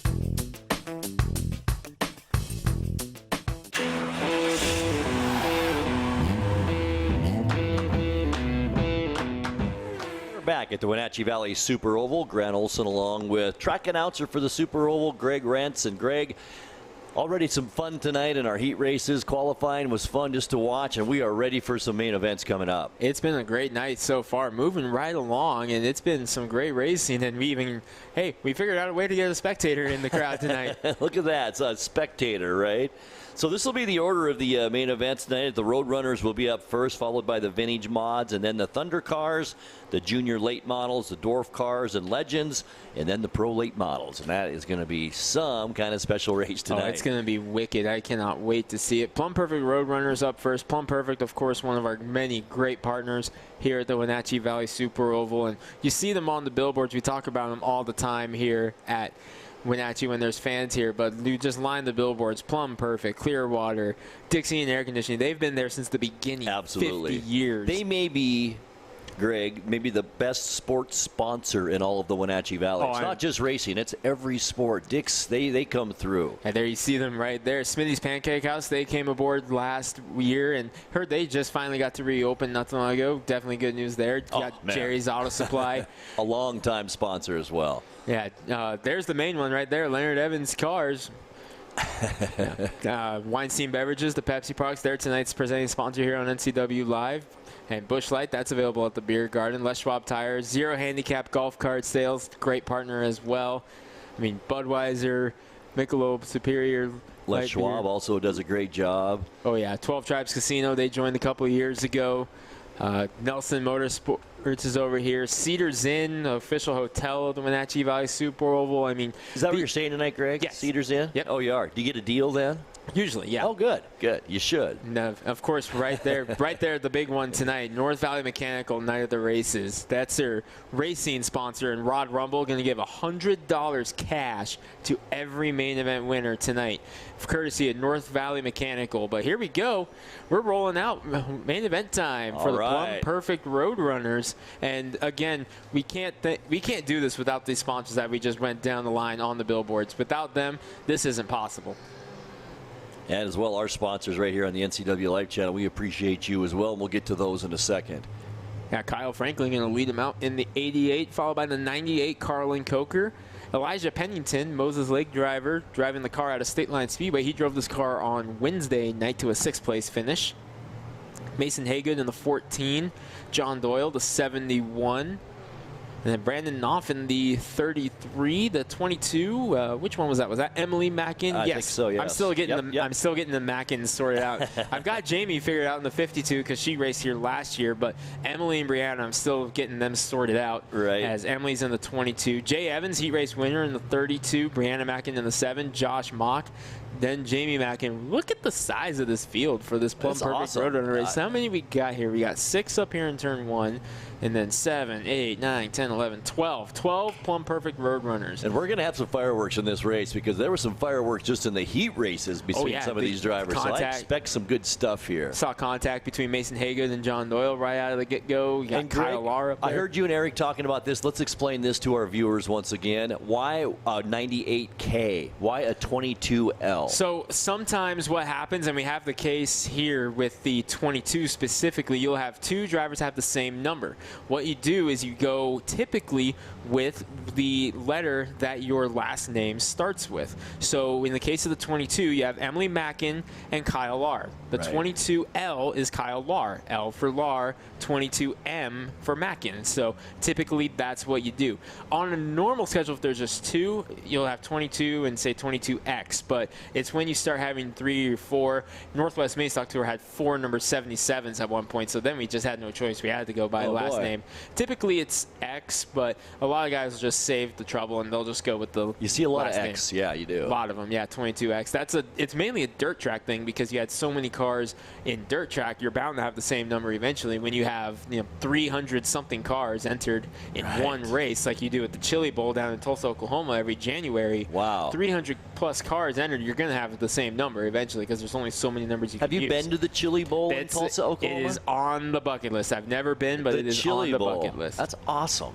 I love that. It's an indoor dirt midget car race. No kidding. Goes from Tuesday to Saturday, or Monday to Saturday now that they're getting more cars. It is unbelievable. It is like the premier thing to go to if you like short track racing. That and the Snowball Derby. Those are the big 2 on my list. Super cool.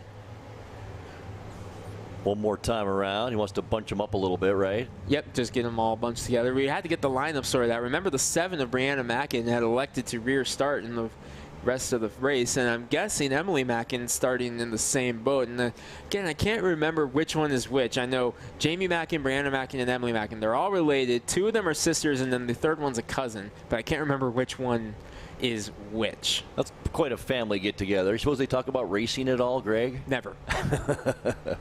Never even comes up. What's a racetrack? All right, here we go. Kyle Franklin, the Hermiston Raceway product, finished in the top 5 in his debut in this car last week. Green flag is out. Josh Mock and Kyle Lahr saying let's go as they get around Carlin Coker in the number 98. We get going. Mock out to the lead, the 23. Knows how to get it done here at Wenatchee. Contact. Good save by Josh Mock. Elijah Pennington going to be the big loser in that one. Kyle Lahr and Josh Mock. Hey, this is going to be interesting. It is. This is a battle we've been kind of wanting to see for a while. Mock and Lahr. Been a long time coming for these two, but there you see Kyle Franklin falling back here to the clutches of Elijah Pennington. John Doyle to the inside. Battle for the lead, breaking out. Kyle Lahr taking a peek low. Mock going to shut the door. Contact between Lahr and Mock through turn 1 and 2. Mason Haygood up there in third in the 14, kind of hanging out. He was very aggressive in the heat races, 14 car. Oh yeah, he was putting on a show. And here comes Jay Evans. Don't count him out yet. That's right. Heat race winner. Remember the breakout rule still in effect. 16.750. If you go faster than that, it's a pass-through penalty.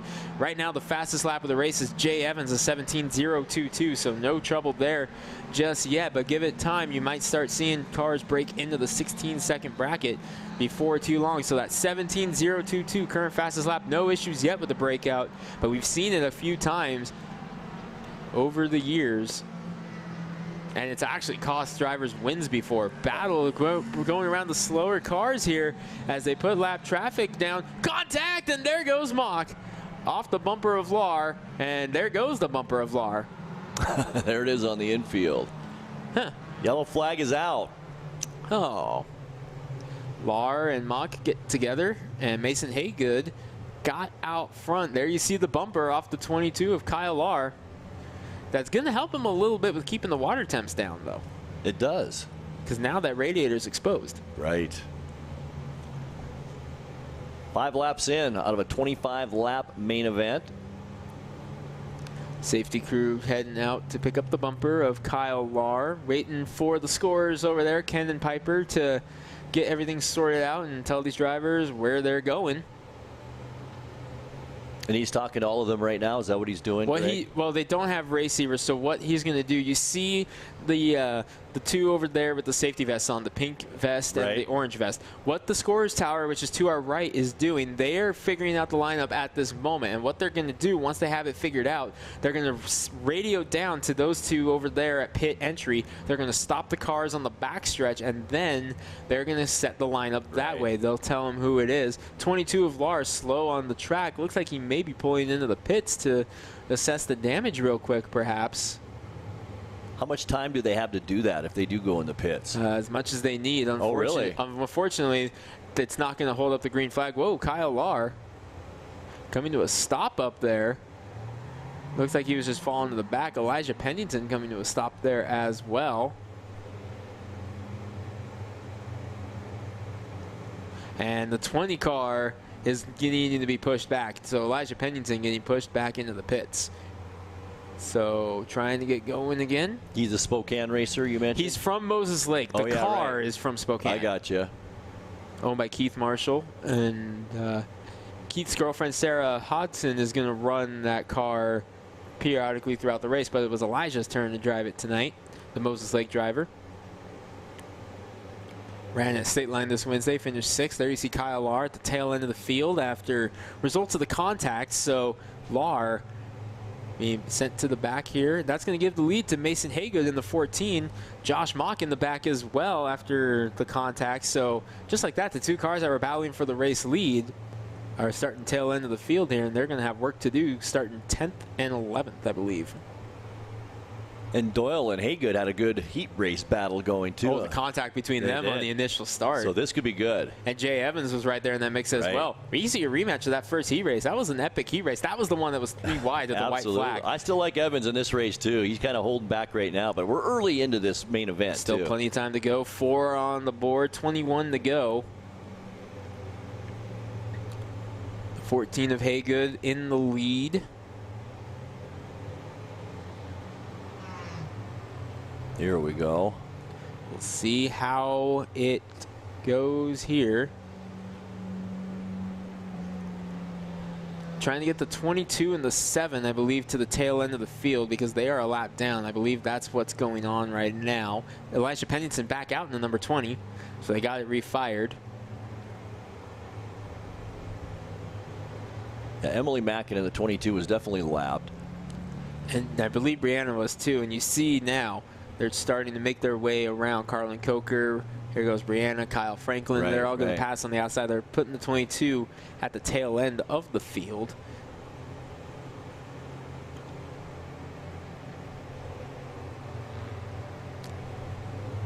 Waving now Kyle Franklin up. I believe as soon as the 52 gets around the 22, we might be good. We'll just have to see if they put the 23 and the 22 in front of her as well. I think they probably will, right? And they're going to red flag, so they're going to send them one at a time here. Remember, these drivers do not run radios in their cars, so... So how many classes of cars do that? What kind of communication? It all depends on the track. You have in late models every time. Hobby stocks, Thunder cars, whichever you call them, they kind of depend on the track. Same with mini stocks. Typically, you don't see it in these cars, but you do occasionally. It's all track discretion, honestly. And here, I believe most of them are not. There may be one or two that are, but it's track discretion. And I guess, you think about it, even leading up to a 25-lap main event, what's the need, I guess? Maybe if you had a 75-lap race like the late models, you would need that communication. And the amount of safety gear in the late models is a big factor in that, because these drivers in the late models, they're so tightly strapped in, they can't move their head to look around and see what's going on to the outside. Whereas in the Roadrunners and such, they have a little bit more freedom because there's not quite as much safety gears. These cars are all still extremely safe, but there's not as much requirements in these cars that there are in the late models. Right. So you have a little bit more freedom to move your head around. You can kind of keep a better eye on everything. So you don't necessarily need them in this class. Gotcha. Still trying to figure out the order here. Or getting the cars in order anyway. Waving them through should be pretty soon here, as I believe the final few cars are being waved on.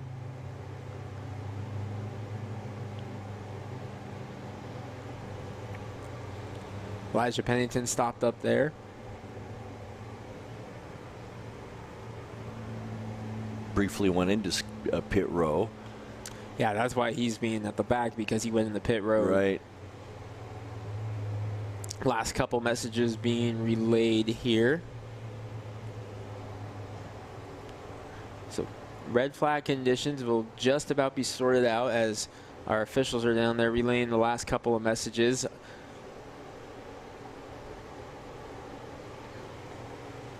Elijah Pennington discussing with the official up there. Mason Haygood will lead the way. John Doyle second. Jay Evans third. We've got the 33 of Brandon Knopf in fourth, and Carlin Coker back up in the fifth. And keep your eyes on the cars in the back. The 23 and the 22, Josh Mock, Kyle Lahr, are going to be trying to slice their way through the field.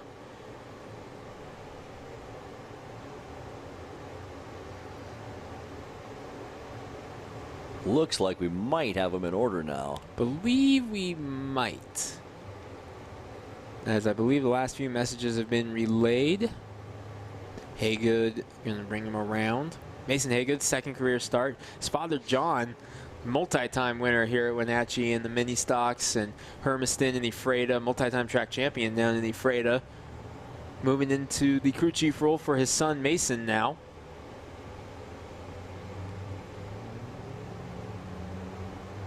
So looks like we got it under control here. Yep, Elijah gets going. Tail end of the field after having to pull into pit road here. So Mason Haygood going to lead the way. Is this about normal, 12 cars in the Roadrunner? This is actually a pretty impressive car. Oh, it is. Normally, these guys average around 7 to 10. So this is a pretty big field for these guys. And this was just added. They just added the Plumb Perfect Roadrunners to next week's program. $500 to win. Fantastic. Great lineup of racing next week. We'll get to that in a second as well. Yeah. Unfortunately, I will not be here for that one, as I've got another race in Hermiston that I've got to go to. but it's going to be one epic show. Eric Granstrom will be back next week, and I'm sure with someone, right, Greg? Definitely. Mason Haygood leading the way. John Doyle second.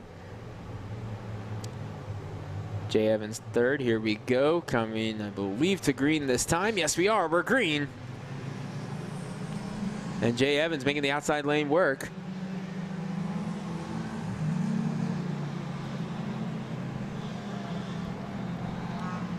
But Doyle fights back on the inside as Knopf trying to get up there and contend with it. Side-by-side battle still for second. Evans has it at the line.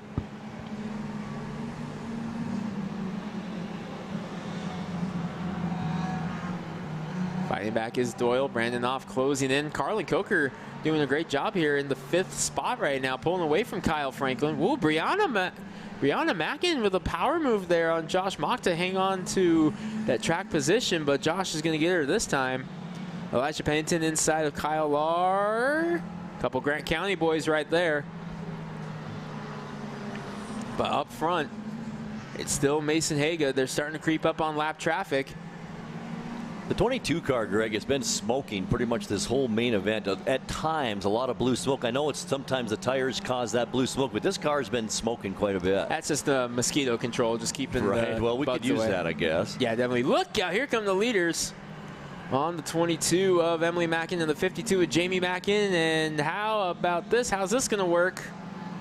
That's how it's going to work. Jay Evans. Nice job. Getting through. John Doyle 3 wide. There's contact again. We saw this in the heat race. And John Doyle is going to lead the lap. Here comes Brandon Knopf in the 33. Nicely done on the inside by the 33 car. Gets around Jay Evans. Now going after Mason Haygood.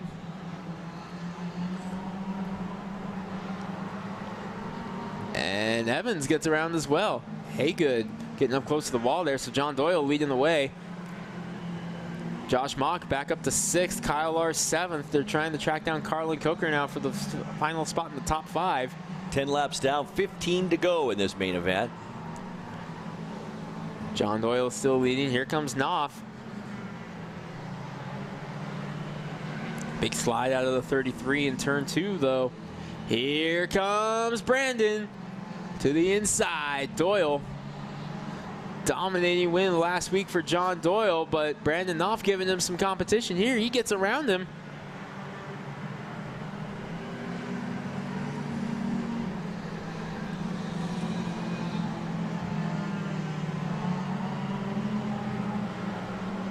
Getting around the 22 of Mackin again. Jay Evans is closed into this as well. A couple of drivers have broken into the 16s now. The fastest lap of the race is Brandon Knopf, 16.904. Still not down to that bracket just yet.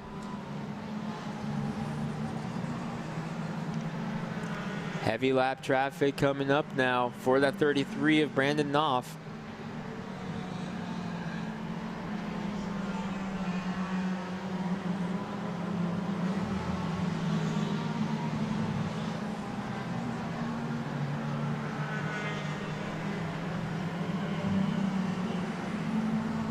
Ten laps to go in this main event, 15 down.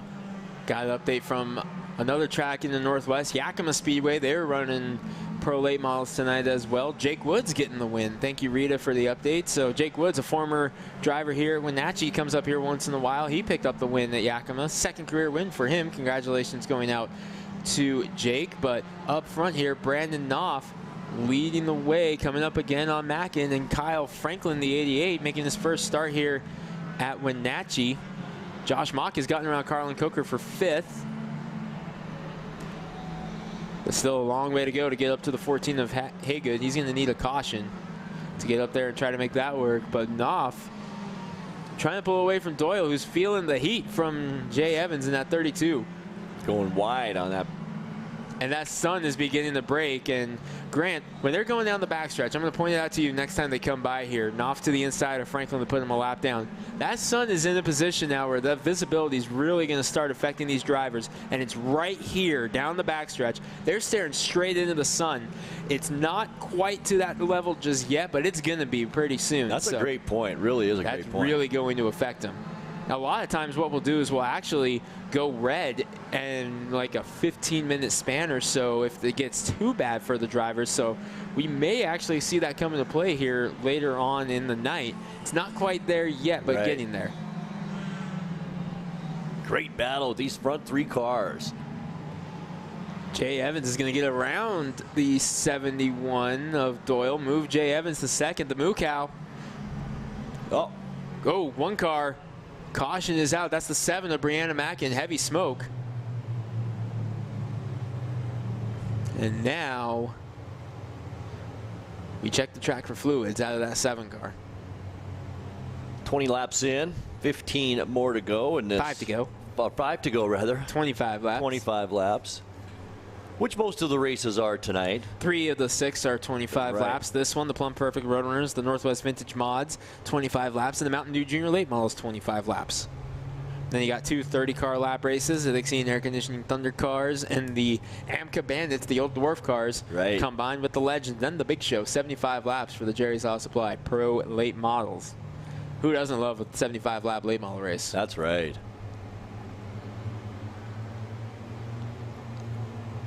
Trying to get him lined up again now, right? Trying to get him lined up and trying to get the field slowed down a little bit there. Elijah Pennington carrying a little bit too much speed for the officials liking. They were down there telling him slow down.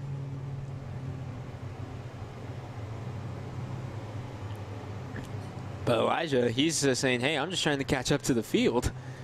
Those officials at the pit exit there have a lot. They work hard, don't they, throughout the night? They are the unsung heroes of this racetrack, because not only is it their job down there to make sure the lineup's correct and everything, but when a car is re-entering the race, it's their job to make sure that it's safe to do so, because remember, for example, in that late model race, they're going to be coming down, they're going to be close to 100 miles an hour at that particular part, and then all of a sudden here comes a car that wasn't on the track a second ago right out in front of you. So it's those officials' job back there on re-entry to make sure that they are safe when they come out on the track. And that's what the big white line is. You see it on the screen right here. That's called the blend line. The rule is you have to stay on the outside of that line, which is the right side of that line, until you get to the end. That is the rule. There's a good look at it right there on your screen. That's the blend. That is the blend line. The rule is you have to stay above that line until you get to the end of it. Then you can blend down in the traffic, but a lot of times you'll see them act like they're staying above that line up until turn 1, just to be extra safe. Right. And we've already had quite a few verbal warnings issued to our junior late model drivers, the drivers who are new to the Wenatchee Valley Super Oval, for going below that blend line in practice. Very adamant reminders and saying, hey, nope, we stay above the blend line until you clear it, because you don't want something happening. Oh, it's such an important safety precaution, Absolutely. Isn't it? Well, looks like a real big mess on the track from that number 7 car. No, they were just checking and making sure that there was no fluid out there. Cleanup crew did a couple checks there and seemed to be relatively happy with what they've got. So that's one Mackin gal out of this race. 2 left, Jamie and Emily. You can see the 7 car just straight across from us at the entrance of the pit. Have people in the pit, so they got the hood up. I'm not sure. I think it looks like it may be the car that Jamie drove last season. It may be the Mackin family out of Moses Lake coming out here and running it 3 cars strong.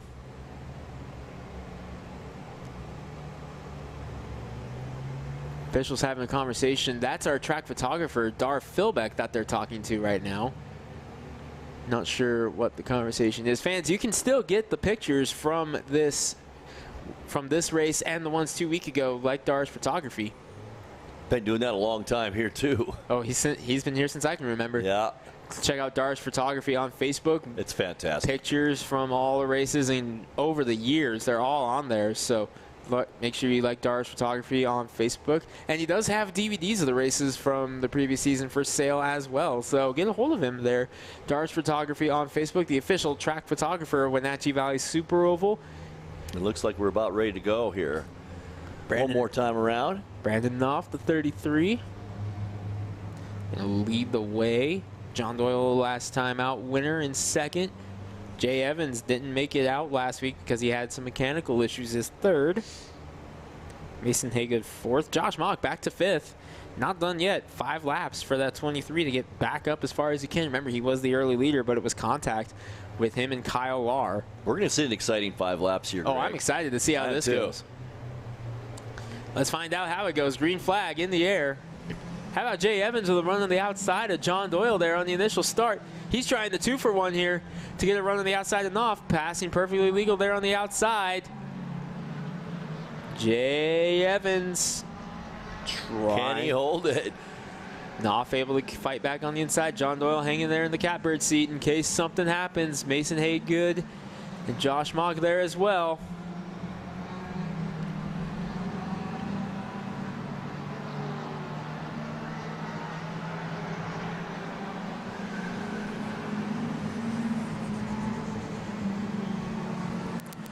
Closing stages here. Brandon Knopf a 16.750 exactly. And now this is a very interesting one. That is the benchmark for that time. He went it exactly. 7.50. Looking over at the officials to see what is determined here. White flag coming out.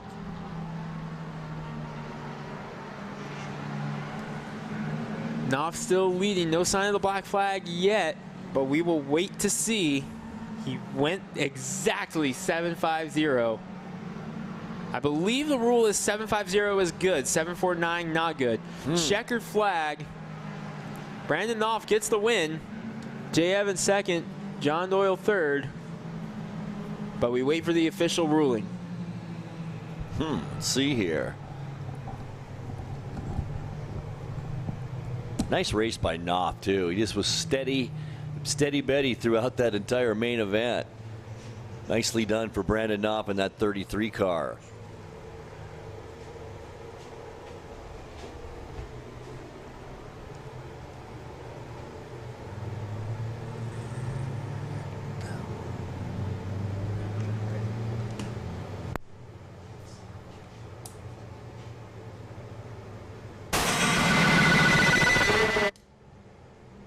All right. So once again, our cars are down below, and we will get Greg down there to talk to the top 3 finishers. The 33, the 32, and the 71 coming up for you here on the NCWLIFE channel as we get settled down there. The trophies being brought in by, once again, Rod Rumbolt, who also will pay $100 now to Brandon Knopf for winning that race. Heading down now. All right. Want to do a quick sound check on the lights to make sure we were good. Getting you right now, Greg, so you're sounding good. Once again, top 3 finishers in this race: Brandon Knopf, Jay Evans, and Cameron Doyle.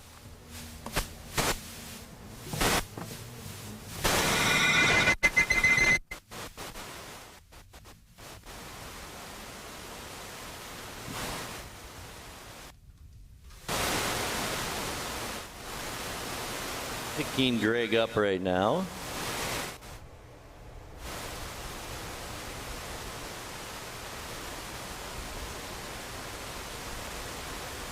I'm not sure why we're not picking Greg up right now.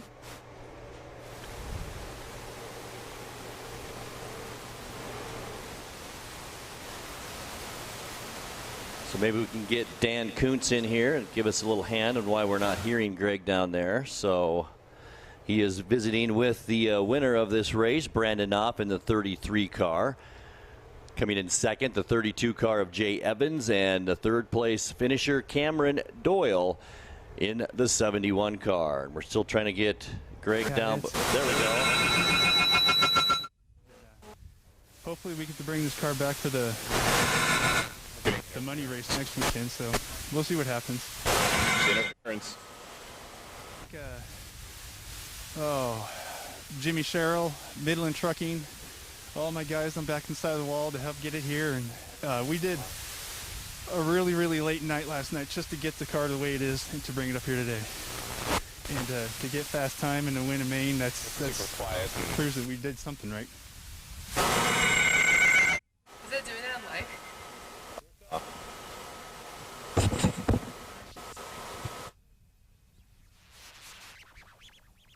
Catching up now with Jay Evans. And Jay, what a night for you, battling it out outside, looking for you. That was awesome. That was a fun run. It was fun to run with him and Doyle too. And coming back from last year and having a car about the same. Yeah, it was fun. It was good to get back out here. And tell us about this new car, because this is your first chance you actually get to race the car, because it's the motor in it out before the race. So you have to drive it in the race. Yeah, I never got to run a pretty car, and it's Josh Ingram's the owner of the car, and yeah, he kind of wanted to keep it a little better looking than I usually run a car, but it turned out pretty good. I like it. It's an Ingram. It's going to be that was just in the main event. Yeah, that was pretty good. The heat race was really good, and trying to keep in this class with the tires that we run and stay clean is something different. You know, trying to keep off of each other and watch out for the other people. And there's a lot of age groups in this class, so it's watching out for the other guy and the beginner is great to do. I mean, a win's good, but there's no sense in taking anybody out doing it. So it's a great little class. 12 cars strong here tonight. Great class. And Jay, I know you got some guys you want to thank. Oh yeah, definitely Josh Ingram and Matt Brugman, and the whole Brugman family, and Josh Musgrove, who's been putting in some hours on this car too, trying to get it back together. So, all right, that second place, Jay Evans getting to north.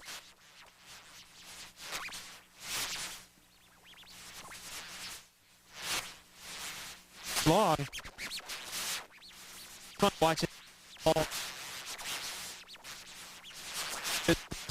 Well, you four were just all over each other today. It was so much fun to watch. It was.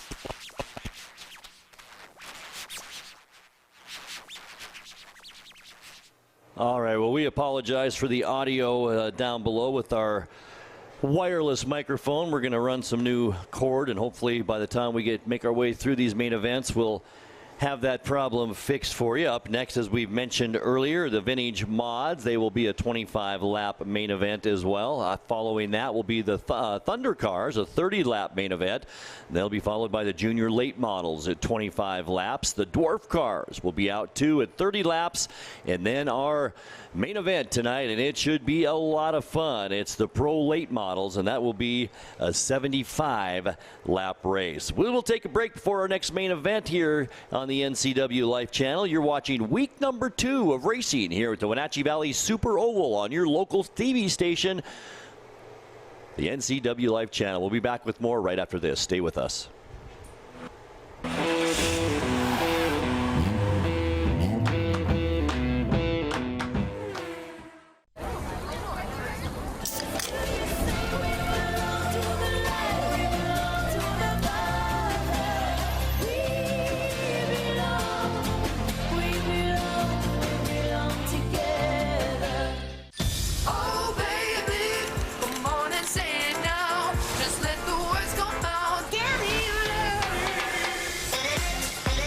No calories, no sweeteners, all smiles. Bubbly sparkling water. Crack a smile. Join NCWLIFE channel for a Wenatchee Valley 4th of July celebration. Dan Kuntz will help celebrate Independence Day with our coverage of fireworks from Walla Walla Point Park. It's brought to you by Apple Valley Honda, winners of the Environment Green Dealer Award. August Edge, get the edge on real estate. And Chelan Douglas Casa, change a child's story. It's a Wenatchee Valley 4th, live at 10 o'clock on Independence Day on NCWLIFE channel, your local TV station. When you call Dick's Heating and Air Conditioning, you get 35 years of experience and customer service in the Wenatchee Valley. Dick's friendly staff strongly believe in repairing before replacing and service all major brands of HVAC units.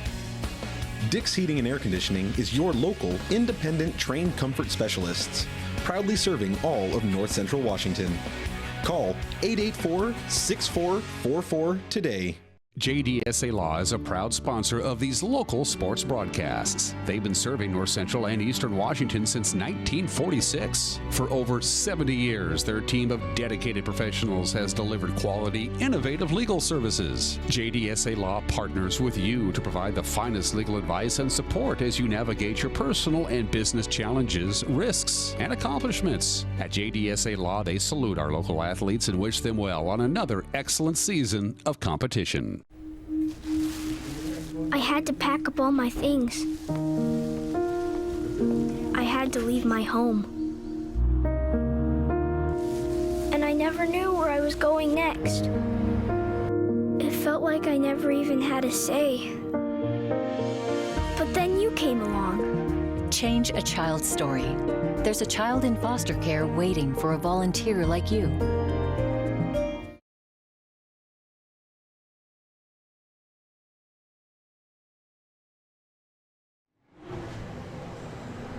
Grant Olson and Greg Rentz back at Wenatchee Valley Super Oval. One main event in the books, and that was the Roadrunners. Now our next main event, and the cars are on the track, Greg.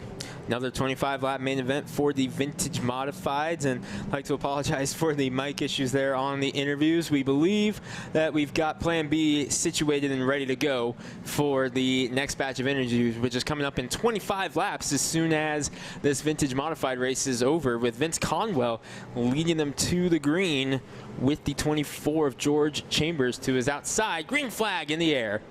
No, one to go. Waved off there.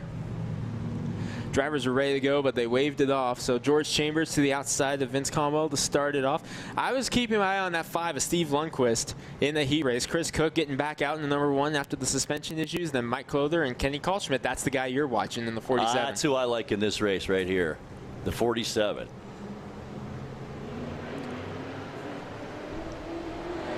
Green flag is in the air. Conwell leads him into turn 1. George Chambers outside.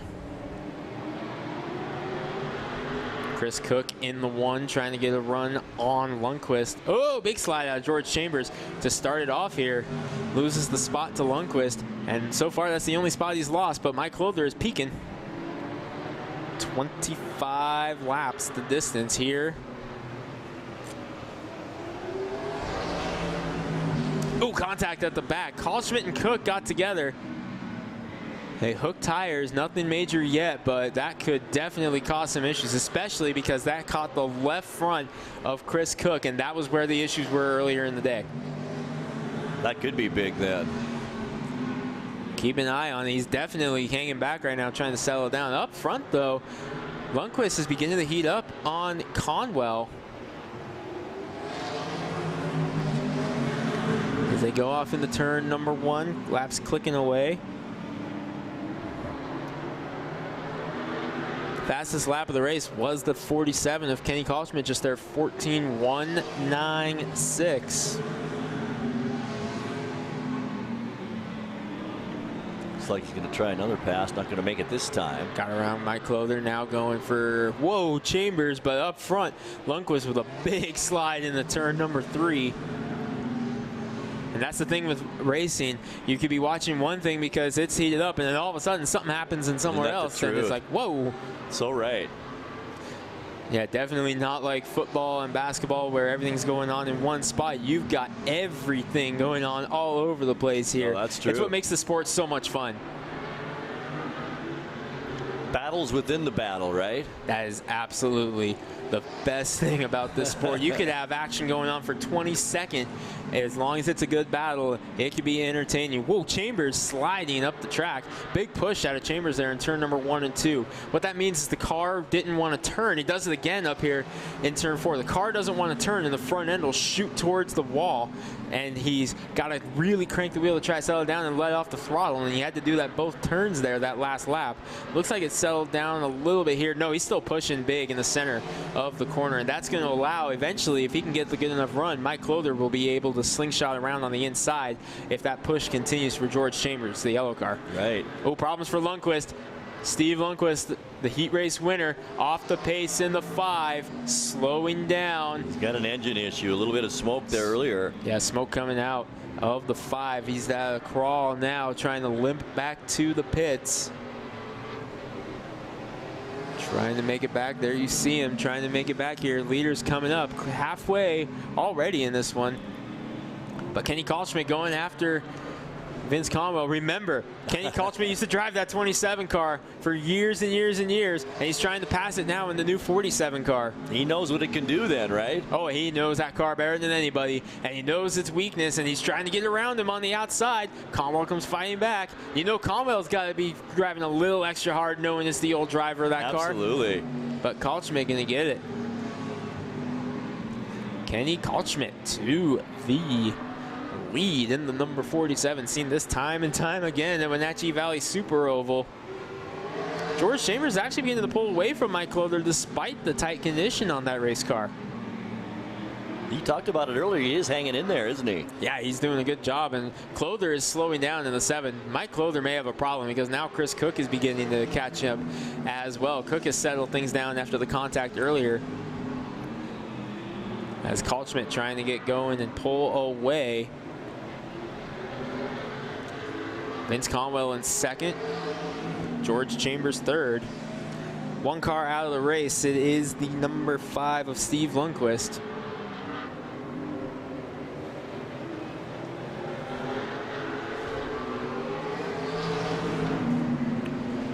We'll be halfway this time, or no, we're well past halfway. We're coming up on 6 laps. 6 laps to go in this one. This was a quick main event right here. It is going. That's what happens when it's caution free and it's only 25 laps. But this one's not over yet. No, it's not. Vince Conwell's come back. That's a duel right there at the front. Yeah, he's trying. 5 to go at the line, and Conwell not letting Kalschmidt get away. Kalschmidt 47, Conwell 27. Can Kalschmidt get him back?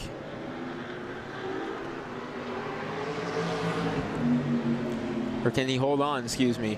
So used to seeing Kalschmidt in that 27 car. Right. Like you said, still having a hard time getting used to it. And Conwell taking a peek inside. This may be his shot right here. If Kalschmidt can't shut the door, closing stages. And you saw it there. The sun was also starting to affect the eyes of Jason Wilson, the flagman, when they come off turn number 4. So what do you think that's doing to those drivers when they're facing the sun right now? Here he comes again. White flag this time. Conwell putting the pressure on.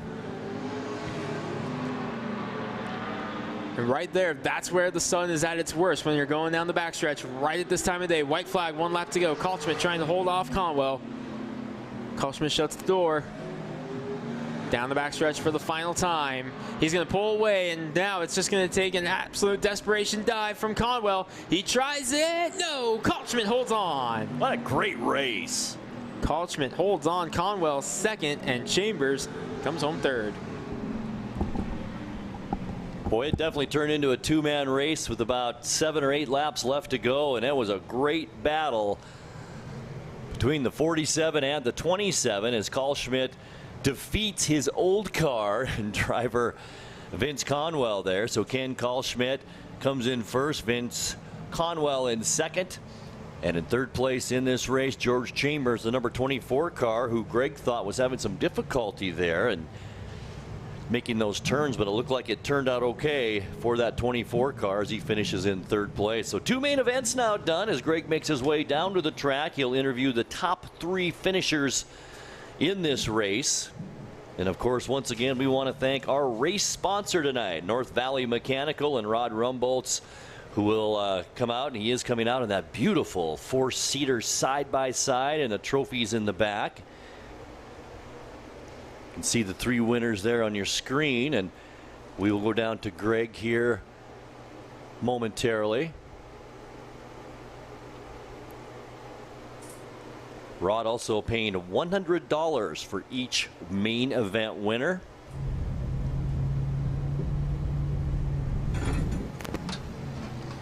So that means So our race winner, Kenny Kaltschmidt. Extra $100. Climbing out of the car, your vintage mod winner, Kenny Kaltschmidt.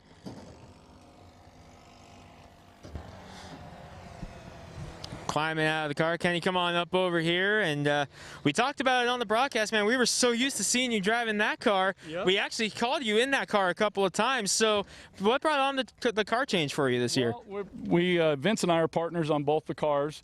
We shared racing that one last year. We just put this one together. We've been working on it for 3 years, and it's its debut today. And 1-for-1 race car, and it's got to be bad fast. But man, you and your teammate, you guys were battling there at the end. Yeah, he kept me honest, that's for sure. All right, well, you're 1-for-1 in the new car, so that's got to make you feel good as you get $100 cash courtesy of Rod Rumble, North Valley Mechanical, and some new merchandise. But, man, Kenny, that's got to make you feel good knowing you got 2 very fast race cars. Yes, thank you. Yeah, and I want to thank everybody that's watching. I want to thank Wenatchee Valley Super Oval for putting it on and having a race because, you know, it's hard to come by these days. And I'd like to thank my partner here, Vince Conwell, who helps me with all these cars, and my wife and everybody else. That's your race winner, Kenny Kaltschmidt. I'm going to take my glasses off because they're slipping and sliding with the mask. We'll call Vince Conwell over here. And Vince, camera's right over here. And Vince, unbelievable effort for you here driving this car for the first time in quite some time. Rod Rumble bringing you some merch, but man, first time in that car, and it was quite a battle for you here. Yeah, you know, I saw Ken on the outside, and I knew he was fast all day. He got by me, and then it was like his car was starting to give up a little bit, and I was able to turn under better, and a few more laps I would have had to bump him to go by, but it was fun. It was a great race. I loved it. And tell us about those last few laps, because we were watching you right over here. We had a great view of it. You were crossing over, trying to get down underneath him. Was that the move that you knew it was going to have to be? Yeah, because in order for me to get by him, I was going to have to try to get under him. So I was taking a higher entry, rotating, and shooting under. And just not quite enough, but had a great time. All right, well, hey, first time out in the second. That's got to be good for you for this year. Yeah, I had a great time. I loved it. All right, who do you want to thank? My family, my wife Deanna, my kids, Ken for helping out. Of course, is it North Valley Mechanical for helping out this race, and Northwest Concrete Cutting is my company, my sponsor. So thank you.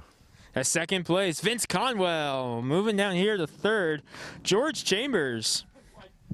Oh, that's about as far as we can get. So. Got the cord. So, George, come on up over here. And, George, we were talking about it there. About midway through the race, your car really started pushing up there in the center of the corner there. So, you had to push all night long. I mean, I lost stagger in the heat race and then changed tires and got a little more stagger back. It got better, but it still got some improvement to do.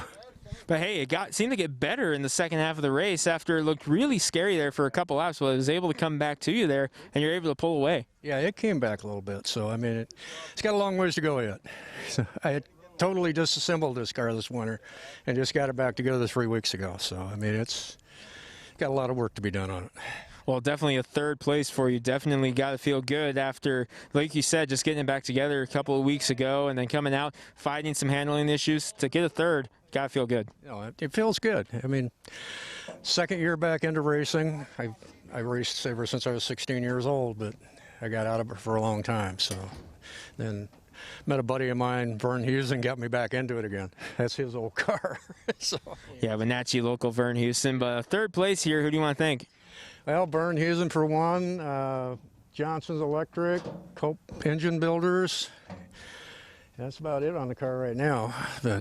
And my family for their support and everything that I do. You know, it's just a lot of fun. That's all I do it for. That's third place, George Chambers.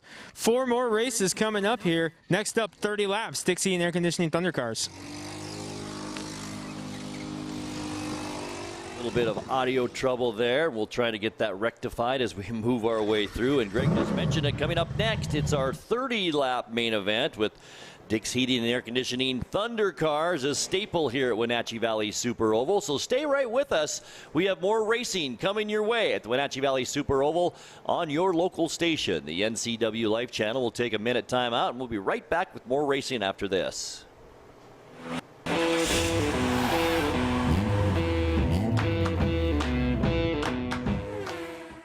What's your Automocha emergency? It's a Frappuccino mocha with whip. The espresso shakes are my most favorite because I can get any flavor. Peanut butter chocolate for pita. Definitely the espresso shakes. My favorite is the mocha for pitas. A peach Red Bull.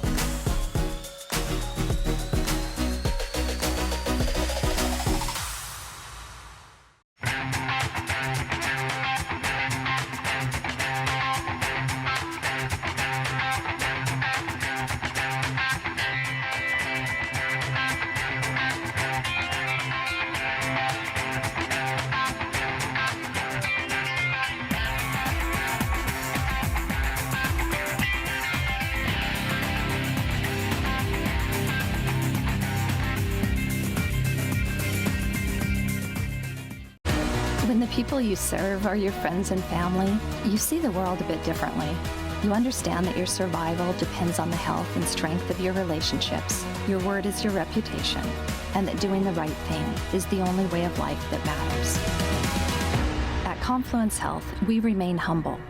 Trust is a gift that is earned, a privilege, an honor. And we remain grateful for the trust you place in our hands.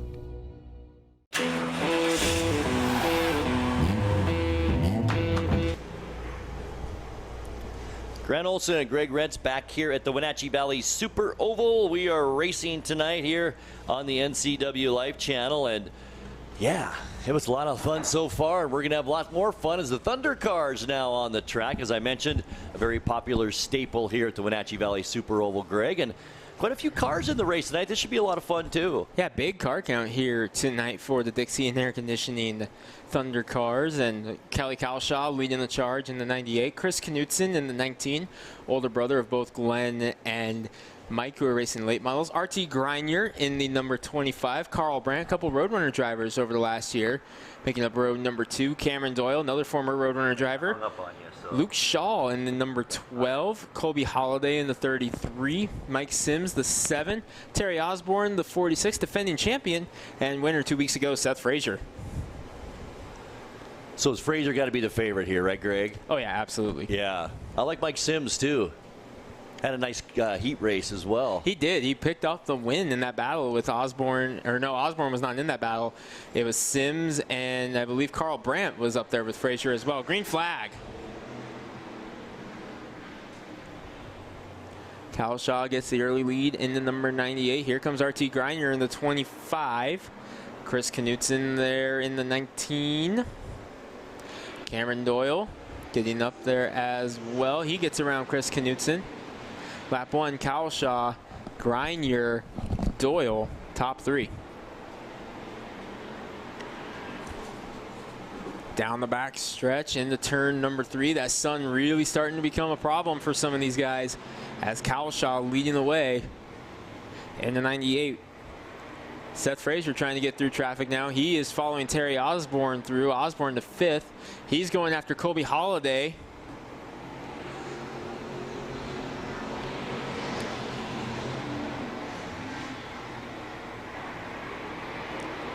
Osborne gets the spot from Holliday now for the 4th spot up front. Calshaw continues to lead. Greiner 2nd. Doyle 3rd. Here comes Terry Osborne to the inside. Seth Frazier following suit as well. Carl Brandt, who was the 3rd driver in that mix in that heat race, he's stuck in the tail end of the field right now. He can't really get going. You see Mike Sims to the inside now of Luke Shaw, or Colby Holliday in the 33. Calshaw continues to lead. There's Luke Shaw trying to track down Chris Knutson, but up front, still the orange cars. Kelly Calshaw, R.T. Greiner. Here comes Terry Osborne. Had a big accident last night at State Line Speedway. Got the car fixed in time to come race tonight. Showing a lot of speed early here as he can try to get up there. He moves into the 2nd spot, but Seth Frazier, fast time tonight winner 2 weeks ago. in the third position here. Battle back here, Knutson and Carl Brandt. Luke Shaw up there as well. Osborne has gotten around Grenier and brought Seth Frazier with him, but a big slide out of the 46. Kind of a dark horse in all this, too, the 46 car, right? Yeah, defending champion of this series. But the thing is, how much damage does that 46 still have from last night's wreck at State Line Speedway? Seth Frazier getting around RT. Here we go for the lead. Terry Osborne inside of Kelly Cowshaw. And Osborne's going to get up front and lead the lap. That's big for Osborne because of that incident last night at State Line Speedway.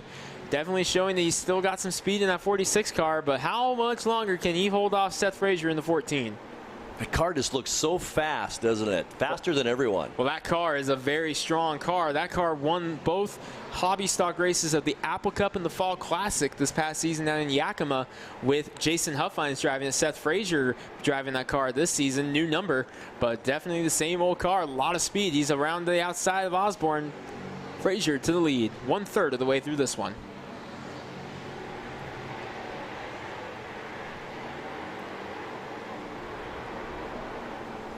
Shaw with a big slide back there. Carl Brandt was able to get around Chris Knutson. Boy, Chris Knutson, that number 19 car, definitely struggling right now. He has fallen to the tail end of the field after starting near the front, as Frazier trying to pull away from Terry Osborne in the 46. Knutson had a pretty strong heat race as well. He did, so kind of surprising to see what's going on here with the 19 car. Ooh, slide down the Holiday. He saves it. Carl Brandt had to check up, though. Oh, Cowshaw having problems as well in the 98 car. As both Sims, Doyle, and now everybody's going to get by, as he's got the hand out the window saying, nope, I'm pulling in. And once again, comes to a stop. And he may actually run out of momentum here. Caution's going to have to fly as he came to a stop right in front of the field. Something breaking perhaps on the 98 car, and not enough juice to get him back to the pits. 14 laps in, 16 more to go, so not quite halfway through this Thunder Car main event. Great to have you along on the NCWLIFE channel, and once again, thank you to North Valley Mechanical for sponsoring tonight's races and Rod Rumboltz as they try to get that 98 car of Kelly Cowshaw off the track. That's one way you do it right there. Just push them off. Yep, push trucks. Gotta thank the Wenatchee push truck crew. They do such an amazing job getting this track back in the racing order as quickly as possible. Unfortunate there for Kelly Cowshaw, second race in a row. I see in the Facebook chat a little bit, we're talking a little bit about B-Mods, which was an old class that used to run here at Wenatchee. Haven't run in a while. They're back next weekend. Fantastic. And we'll have it live right here on the NCWLIFE channel. We certainly will. Won the green at the line. Seth Frazier, winner a couple weeks ago here on NCWLIVE. And Terry Osborne, who finished second to him, right back in the second spot. Mike Sims was not in that race in the 7. Looks like it's got a 7.5 on it this year. Yeah, I wonder what that's about. Probably a tribute to his father, Lloyd, who famously ran the number 7 for so many years. The green flag is out. Seth Frazier, the 14, leading the way, and Jason Wilson's going to give him the cross flags this time by put the flags in the X formation, and halfway here, there you see it on the screen. That's your halfway signal to these drivers. 15 down, 15 to go. Nice work, Malcolm. That was a great shot right there. Ooh, Cameron Doyle off the pace in the 71. He's slow on the backstretch. That was your 4th place car. He's falling out of the tail end of the field. He gets it refired, though, and back up to speed. But not sure what happened there to the 71.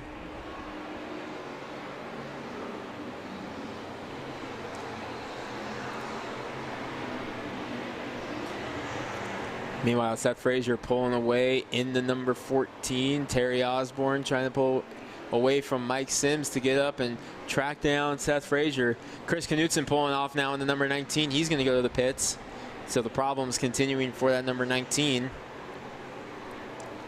No, Carl Brandt, what a save by the 84. Oh, man. He was facing the infield off of turn number 4 right there. That number 84, you see him on screen right here. Black and yellow, big save off of turn number 2 a moment ago.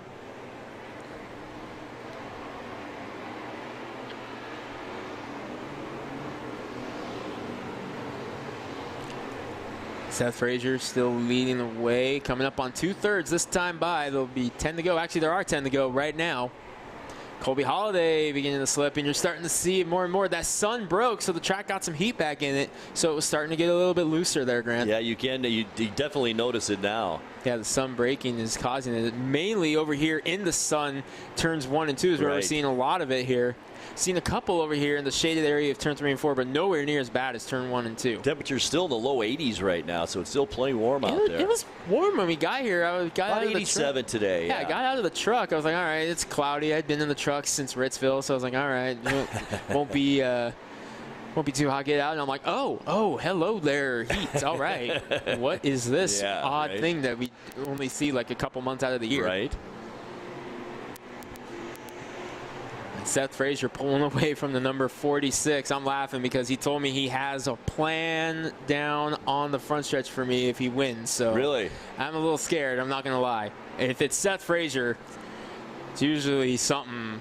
And I love how Seth, a couple weeks ago, when he was talking to Eric, mentioned Tom Wentz. Yeah, and Seth Frazier has so much respect for the great racing families and the great racing names here in Wenatchee. Myself, living in Spokane, I haven't been around for all the greatness that Seth Frazier has seen over the years. So me and Seth have spent many nights just talking, and he's just told me so many stories about the Wentzes, the Patty family, Shane Mitchell, Garrett Evans. Also suffered a loss, the Patty family recently. Yeah, definitely. And he mentioned that a couple weeks ago as well. Seth Frazier, so much respect for the great racing heritage of Wenatchee, and he's carving his own history right now, and a member of the Frazier family. And a young guy, isn't he? Yeah, he's in his early or late 20s right now, and he's actually getting married here in a couple months. So definitely some big moments for him coming up as white flag going to come out this time by. Another fast main event here.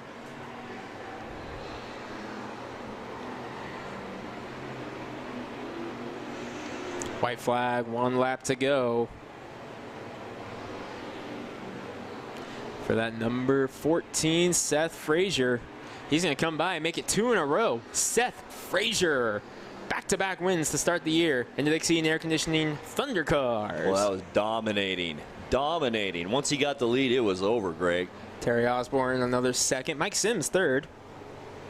And this you almost could have predicted these top 3 really before this race. Yeah, maybe not in the order, but the top, the 3 that would finish in like they did. And this time, I'm just going to leave my glasses up here because they're fighting me with this mask. If anyone in the chat can send the announcer a new mask that will actually stay above his nose, greatly appreciated. Top 3 pull in as Greg once again heads down to the track to talk to the top 3 winners. Once again, your winners, Seth Frazier in the number 14 car. Second place, Terry Osborne, the 46. And Mike Sims, longtime Thunder car driver, in third place in the 7.5 car. So we are making our way through these main events here on the NCWLIFE channel. We got 3 main events down and 3 more to go. Coming up next, it's the junior late models. That's a 25-lap main event, followed by the Dwarf cars and the Legends. That's a 30-lapper. And then our main event tonight will be the pro late model 75-lap main event. So Steve it right here on the NCWLIFE channel.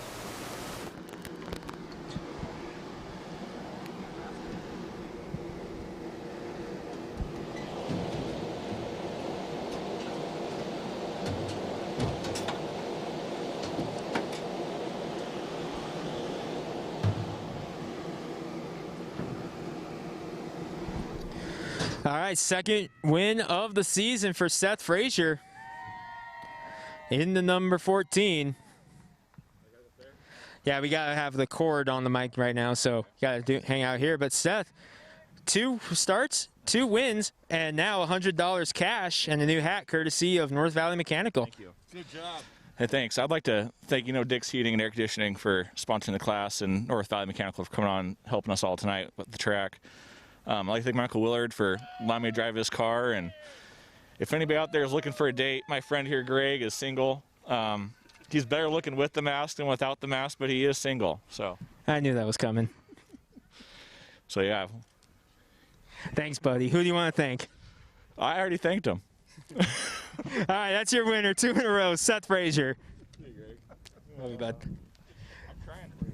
Coming up in second, Terry Osborne in the number 46, and we're actually going to come over here. Oh. You betcha. Thank you. North Valley Mechanical helping out. Terry, it's been an interesting week for you. Yeah, we got tore up really bad last night in Post Falls, Idaho, and worked all morning to get the car back out here, and it's not bad. And it works out for you. Second place here tonight, and that's your second of the season in your title defense. Yeah, back to back. All right, well, good start for you here tonight at Wenatchee. Who do you want to thank? I'd like to thank our class sponsor, Dick's Heating and Air. I'd like to thank North Valley Mechanical for sponsoring tonight, and wish we could get our fans back. No doubt we're waiting for the fans to come back. Second place, Terry Osborne.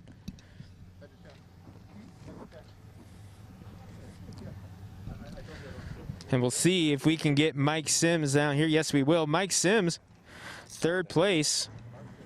First race of the season, and not a bad job for you. Oh, yeah. We had to work on it all week and got it up here to race, and it's fun to race. Wish we had some fans. And we noticed it on the broadcast. You're running number 7.5 this season. Can you give us a little backstory on that? Me and my buddy Trucker Moore are partners, so his number's 5, so we went 7.5. Hey, it works out for you, and you get the new swag courtesy of North Valley Mechanical, tonight's sponsor. But, hey, first race out, you get a third. Not too bad. Yeah, it's good to come out of the box and get a top 3, so we'll try to get up there to win a race or something. All right, who do you want to thank? Haran Estates Winery, Gorilla Excavation, and my wife, Trucker and X, and Kelly Kalishaw. That's your third place driver, Mike Sims in the 7.5. Halfway through our main events now here at the Wenatchee Valley Super Oval. Coming up next, the future of racing. The Mountain Dew Junior Late Models make their first ever start at the Wenatchee Valley Super Oval. All right, thank you very much, Greg, and we are looking forward to that. Just youngsters driving those late models coming up next in our next main event. Once again, 25 laps for the junior late models. We will once again take a break heading into our next main event. You're watching live racing at the Wenatchee Valley Super Oval on your local station, the NCWLIFE channel. We're back right after this.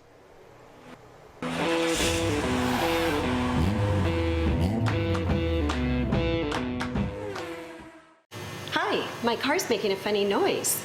Not a problem. We'll take care of you. Global Car Care's technicians are ASE Master Techs and well versed in the more refined methods of vehicular diagnostics. Number 3 piston and rings have a slight loss of compression, down to 108 pounds. Your transmission is slipping. You're gonna need a service. Looks like you all set. These guys? They're good. Oh, and your spare is flat. Global Car Care, Wenatchee's top shop. At Harvest Valley Pest Control, we know you are committed to making your home and business a healthy and pest-free place.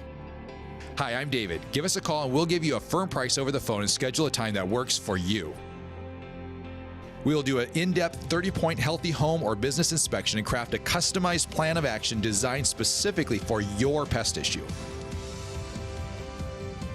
Give us a call or visit our website today. Highlander Golf Course is proud to announce their 2 new state-of-the-art full-swing golf simulators with over 80 courses of virtual golf to choose from year-round. Or try their Laser Shot simulated firearm program, or gaming with football, basketball, and much more. Enjoy Highlander food and drink service from their full-service bar and grill in the comfort of their simulator room. Call the Highlander Pro Shop to book your time at 884-4653. That's 884-4653.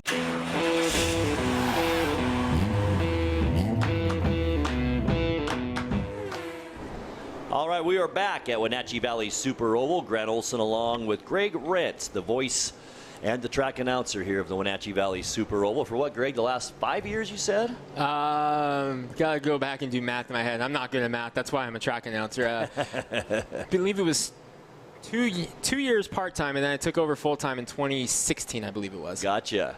All right, junior late models. Mountain Dew junior late models on track. Danica Dart, Caden Moran, Haley Constance, Evan Getz, and we're getting it right underway here. Green flag, 25 laps. Caden Moran almost catches the wall. Now she breaks loose, and around she goes. Haley Constance gets through, Evan Getz second, and we're going to go caution immediately. Might be one of the quicker ones I've seen. Yeah, we've seen it more than once happen here over the years.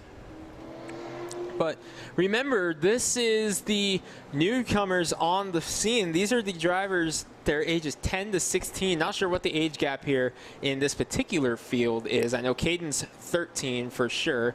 I think Haley Constance is 16. It got corrected in the chat earlier.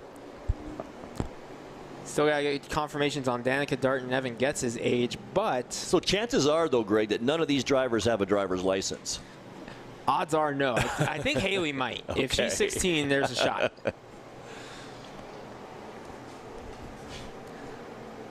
Caden Moran in the 05, pulling up to the outside of Danica Dart now. And you got to keep your eye on that 22 of Evan Getz. So many wins in Bandoleros over the years that when he climbed into a junior late model, we were just like, oh, well, he's going to tear it up. And sure enough, he wound up leading every lap at State Line Speedway. We're missing Casey Klein tonight, the Quincy driver, but he's down in Madeira. That race is going to be televised nationally on MAV TV. So Casey Klein going down there trying to follow suit with this win in Meridian. Love the junior late model program and how much exposure it's getting now. You got that on MAV TV. You're getting to see our locals here on NCW Live. The future of racing here in the Pacific Northwest, right here, the Mountain Dew Junior Late Models. And they'll be in action, I believe, in Hermiston next weekend, I believe, if I'm correct. Here we go, green flag. Same thing happened with Caden Moran there in the start, but she's able to make it stick through 1 and 2 this time. Here comes Haley Constance. Remember the finish of the heat race. Danica Dart, who's leading the way, was third when they took the white flag and wound up winning the race after contact between Getz and Constance. And also remember Joe Constance in the 78. He hasn't climbed in it yet, but he is driving that very number 78 car in the Jerry's Auto Supply Pro Late Model main event. As long as Haley can keep it together, which it looks like she's doing a pretty fine job of right now in the second spot. Second race in Mountain Dew Junior Late Model history right now. Evan Getz the winner at State Line. The only driver to win a Mountain Dew Junior Late Model race so far this still young 2020 season. How odd is that? It's the middle of July. Crazy. And we're saying still young Should season. be what, 3.5, 4 months in about? Oh, yeah. Oh, yeah. So the original season opener was back middle of April, and here we are middle of July, and it's only race number 2. It's like, blah.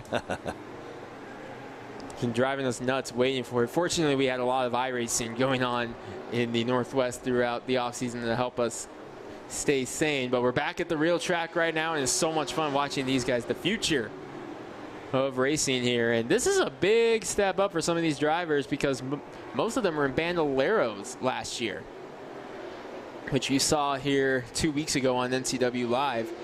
That program's still very much alive, but the new junior late model program, kind of a trial year this year, if you will. I like it. I like the idea. And you're starting to pop up more and more. Of course, you got the California group down there, the Meridian, Idaho group. They're doing it, and Casey Klein going down there and winning last week on the 4th of July. Big win for him. Evan Getz making a peek on the outside. Haley Constance, and Constance might have a shot at the lead here as Danica Dart pushed up the track. Constance gets the nose in front. Haley Constance to the lead. Evan Getz in second. Now, did Evan Getz learn what to do differently on that corner going for the pass here after what happened in the heat race? That's a great point. I'm sure he got an earful, and he's going to try it once again. Setting it up. Constance with a slide. What did Evan Getz learn here from that heat race? Down the backstretch into turn number 3. And the sun is just about in a spot now that it's not affecting the vision as much. We saw it really getting bad in the vintage mods and Thunder cars there. But it's getting to the spot now. You can see the shade there on the backstretch, so it's getting a lot better now. 11 laps done, 14 left to go here in this main event. Constance in the 78 leading the way. But Evan gets in second. Look at Evan, he's trying the outside now.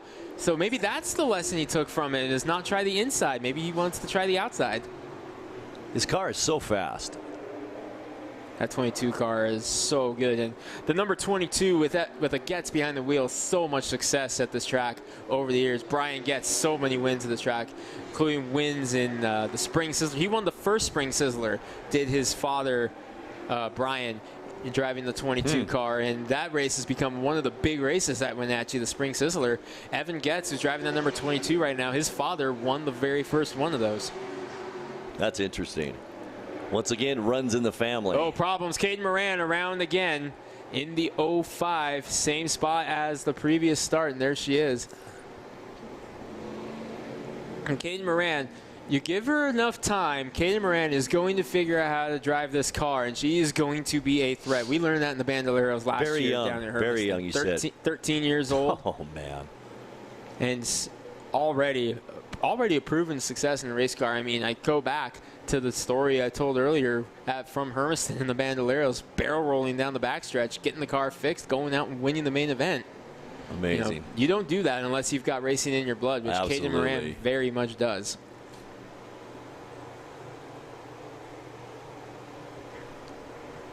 So under caution here, looks like we have 11 laps to go in this one.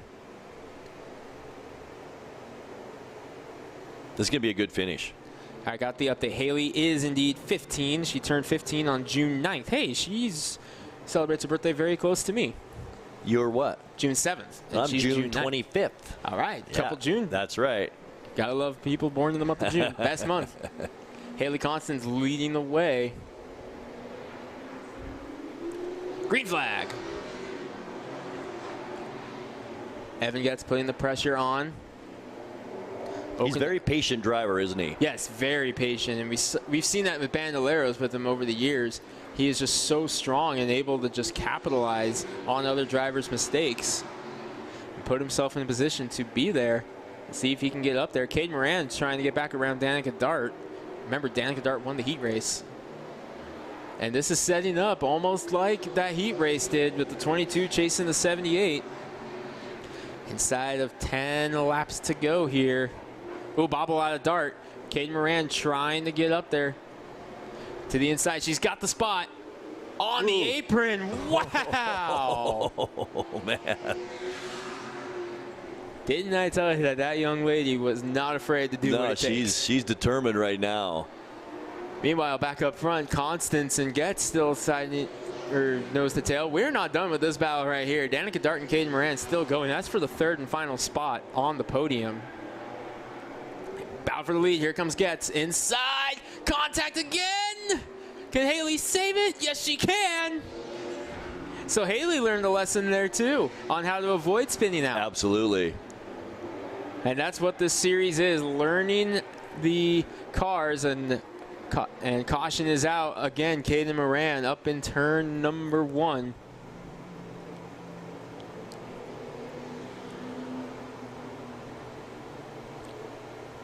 Boy, what a save by Haley Constance there after the contact with Evan Getz. That was impressive. Caden Moran trying to get the 05 car fired up. She will. And Evan letting up a little bit there, too. Yeah, he could have made that situation a lot worse than it was. Yeah, definitely. Evan Getz and Haley Constance both learning valuable lessons in that heat race there. And you see it in action right here. And that's exactly what this class is. It's a learning class to teach these young drivers how to drive these race cars and what they can and can't do. And definitely both Constance and Getz learning valuable lessons in that heat race there. 6 laps to go in this main event. And then coming up next here on the NCWLIFE channel, the Dwarf cars along with the Legends 30-lap main event coming up next. AMCA Bandits. Here we go, Haley Constance. Green flag. Ooh, bumping right there. And there's a lot of damage on the 22 of Evan Getz. He is off the pace. Sprung his hood. Oh, yeah. Caden Moran all of a sudden is in second now. The big damage to Evan Getz. That hood is flopping. But all of a sudden, Caden Moran able to get going on the outside, is in second. Can Caden Moran, after 3 spins, possibly steal one? Wouldn't that be something? Could she steal one here? Haley Constance, how much damage did that do to the back of the 78? A lot of damage on the 22 car, the hood flapping there. He's not giving up either. He's closing back in. Danica Dart around now in the 11. We're going to go yellow. There you see the damage on the 22 of Getz. Danica Dart getting going into number 11. Trying to get her car refired. She lost it there off of turn number 2. But man, oh man, this race just took a turn as suddenly Evan Getz has a lot of damage on that 22, and that's going to make it hard to drive, but who knows what will happen. That's a shame. Beautiful car. All 4 of these cars, great looking cars. They really are. So Haley Constance has led just about every lap in this race after getting up around Danica Dart early. Now,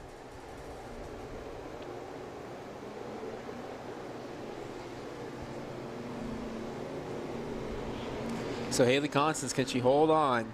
Can Caden Moran steal one? Is Evan Getz out of the picture yet?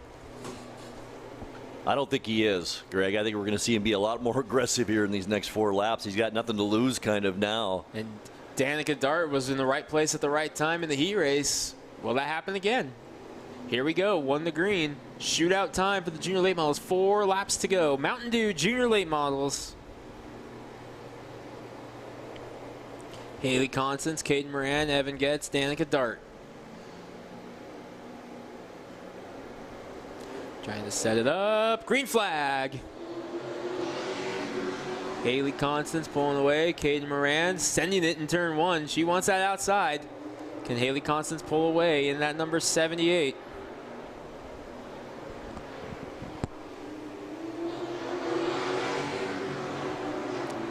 Trying to pull away. Caden Moran. Bandolero champion in Hermiston. Yep, Danica Dart around again in the 11. Caution again. Boy, seems like that is the trouble spot right now. Turn 1. Sure does. As Moran spun out there 3 times, and now that's 2 for Dart. And remember, that's where we saw the issues going on in the Thundercar race, but we chalked that up to the Sunbeam now, but that's not the case anymore. But this is obviously still, like we've mentioned, 4 very young drivers learning how to drive these cars. Development series, first of its kind here at Wenatchee. Only one other one in the Mountain Dew Junior late models. That was at State Line Speedway back on Father's Day. So this is a new thing then. Yeah, second start in the series history. They've been doing it at Meridian for a little while. Big program down in Madera, California, but first of its kind here in the Northwest. One's a green at the line. We got the Coast, we got Kennewick, Okanagan, top 3. Danica Dart up there trying to close in.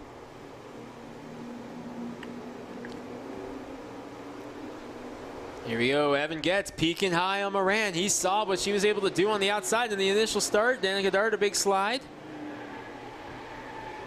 And there she goes again. Same exact thing. Same exact spin out.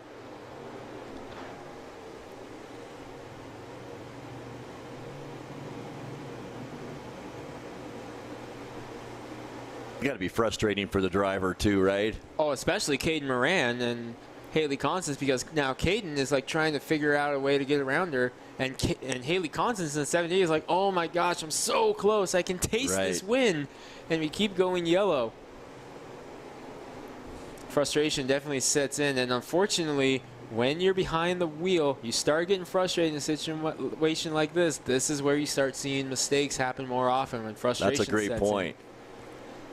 Because suddenly now you're frustrated, you start going for it because you know you're running out of time, and then all of a sudden, bam, something happens.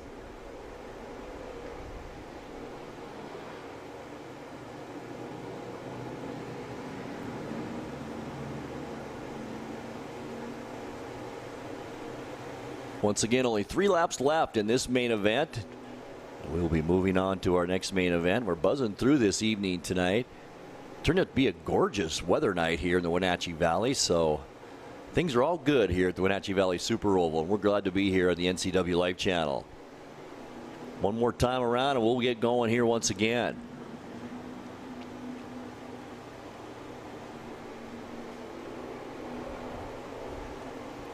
Here we go. We're going to try it again. Green flag is out. Constance with a big lead there. Making it through turn 1 that time. Evan Getz peeking on the outside. Haley Constance pulling away though. 2 to go for Haley Constance. And there goes Dart again. Eventually, we will get to the white flag, and when we get to the white flag, this race will be official. Spin out or no spin out?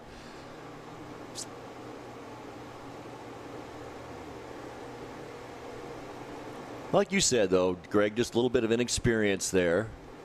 Yeah, and that's what this class is. These drivers are learning what they can and can't do with the cars. And it looks like Danica Dart's going to pull into the pits now in the number 11. And we're going to go 1 to green. What do you think that is? A mechanical issue, or is she just frustrated? Probably just frustration. You think so, huh? Well, for the exact same spin out, it's almost back to back to back. That's going to get you frustrated eventually. So just pulling in. Boy, look at Evan Getz in the 22. He is looking for it here. As the green flag falls, Haley Constance pulling away here. There he goes. Gets to the inside of Moran. White flag this time by Sparks.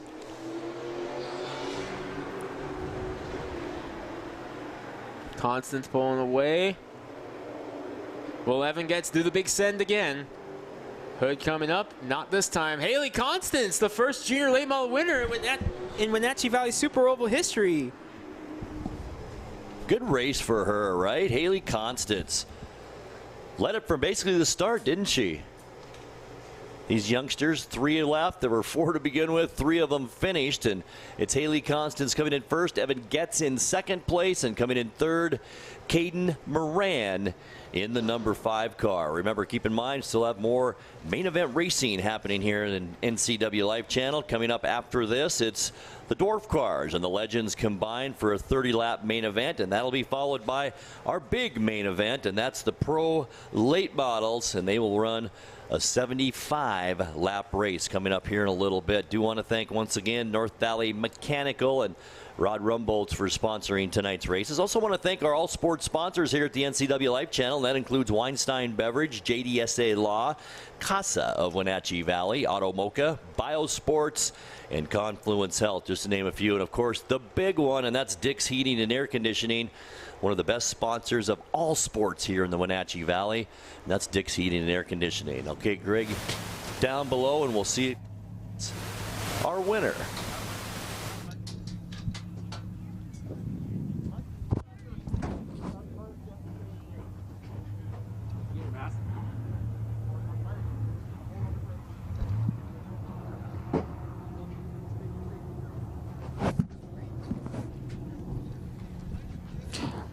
All right, climbing out of the car, the first ever junior late model winner in Wenatchee Valley Super Oval history, Haley Constance. Well, Haley, you got out front early in the race and held off challenges from Getz and Moran, and you park it in victory lane. You're the first junior late model winner in track history. Yeah, it's definitely awesome. I can't believe I won my first junior late model race here. I feel bad for Evan. I kind of screwed up on one of the starts there and kind of screwed him a little bit. But I'm super glad that we were able to get up front and have patience and just take the win tonight. Well, you pick up the win, but was there a little bit added pressure knowing that your father is going to climb in the same car here in about 5 minutes time and go out for 75 laps? A little bit. I just had to make sure the car was fast for him so then he can go out there and hopefully he can do well tonight too. Next question. There is $100 cash in that envelope and a North Valley Mechanical hat. What's the $100 going to? Definitely going to put it back to my car so I can get it a little bit faster. And yeah. All right, Haley Constance, first winner here at Wenatchee in the Mountain Dew Junior Late Models, and I know you got a lot of people you've been waiting to thank, so who you got? Huge thanks to my dad, my crew, Ross and Tracy. They've been a huge help tonight. Kyle Tellstrom, Joe's Racing Products, Joe's Speed Shop, MyTrafficMan.net, DeYoung Inc., and that's it. That's your winner, Haley Constance. We're coming down to the second place car, the number 22 of Evan Getz.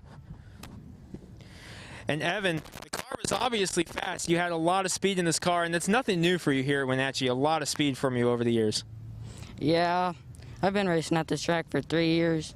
I've done pretty good at this track. This is my second place at this track. Yeah, wins every time before the second place, but definitely a fun battle with you and Haley Constance. Not just the main event, heat race as well was fun between you guys. You know, stuff happens. She got me back for that heat race, I guess. But, you know, I thought I had her tire, but I guess not. All right, well, you got a couple weeks before the next Mountain Dew Junior Late Model race. Actually, I believe it's next week in Hermiston, so you're going to be back out there? You know, I don't really know because we got to get this fixed. I don't know if the parts will come in. All right, well, we'll hopefully see you back out there. But a second place tonight for you. Who do you want to thank? North Valley Mechanical and Rob Rumbles and D&D Auto Body and my mom, dad, my dad for keeping me calm that main event, and my grandpa. That's number 22, Evan Getz. And we'll see if the cord can wrap around here to the 05 of Caden Moran. And it will. Caden, wild night for you there. A couple incidents up there, but he comes home with a third. Not a bad night for you here at Wenatchee. Yeah, definitely. There was definitely a struggle at the start, but I think we got a pretty good hold of it to finish the race. Well, you're a defending Bandolero champion at Hermiston, so clearly we know you got a lot of speed in you, and no doubt as the season progresses, that's just going to become better and better and better throughout the season. Definitely. And next week, the Mountain Dew Junior Late Model is heading to your home track. You got to like that. Yeah, I'm really excited for that. It's going to be really good to return there.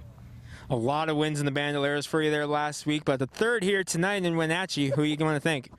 All my sponsors, McCurley, Integrity Chevrolet, Blue Mountain Fire Protection, oh my gosh, Twin City Metals, and everyone else that has helped me be able to race this season. A third place for Caden Moran. Two more main events to go. Up next, a very special, a combo race. The AMCA Bandits from the Dirt Series and some legend cars. Their combined 25 laps up next. All right, Greg, thank you very much. And we will take a break as well before we get into that main event. You're watching live racing at Wenatchee Valley Super Oval on the NCWLIFE channel. More racing coming your way right after this. Stay with us.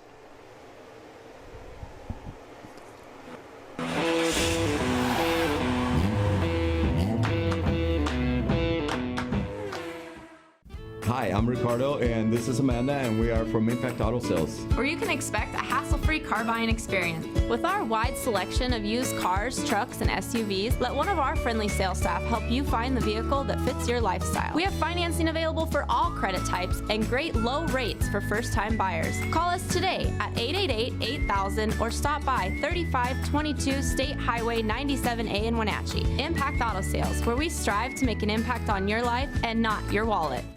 We've missed short drives to see friends, long drives to see family. We've missed road trips, car camping, heck, we've even missed commuting. We're grateful to be getting back on the road. And like always, Les Schwab wants to help you drive safe. That's why our safety-related services, tires, brakes, and alignment are on sale. Save up to $210. Swing by, because we've missed you too. Or book online at leschwab.com. Les Schwab Tires. Doing the right thing matters. At Town Toyota, we believe in our community, and we're proud to support this broadcast of local sports. Town Toyota defines reliability and value in both its products and in the dealership itself. We are home to legendary products like the RAV4, Highlander, and Camry, not to mention Tundras and Tacoma trucks. Of course, we offer service for everything we sell and a great selection of pre-owned and certified vehicles as well. So enjoy the game and visit Town Toyota for all your automotive needs. Moving doesn't have to be back-breaking, stressful work. And I don't want you to make a move that way ever again. Traditionally, you would rent a truck. You would load up your stuff. You would rent a storage unit. You would transport it. And finally, you would unload your stuff yourself. You don't have to lift a finger. We bring the mobile storage unit to you. We drop it off. Then one of our trusted packers can load it for you. We come pick it up and store it securely for you. We bring it back to you. No hassle, no stress.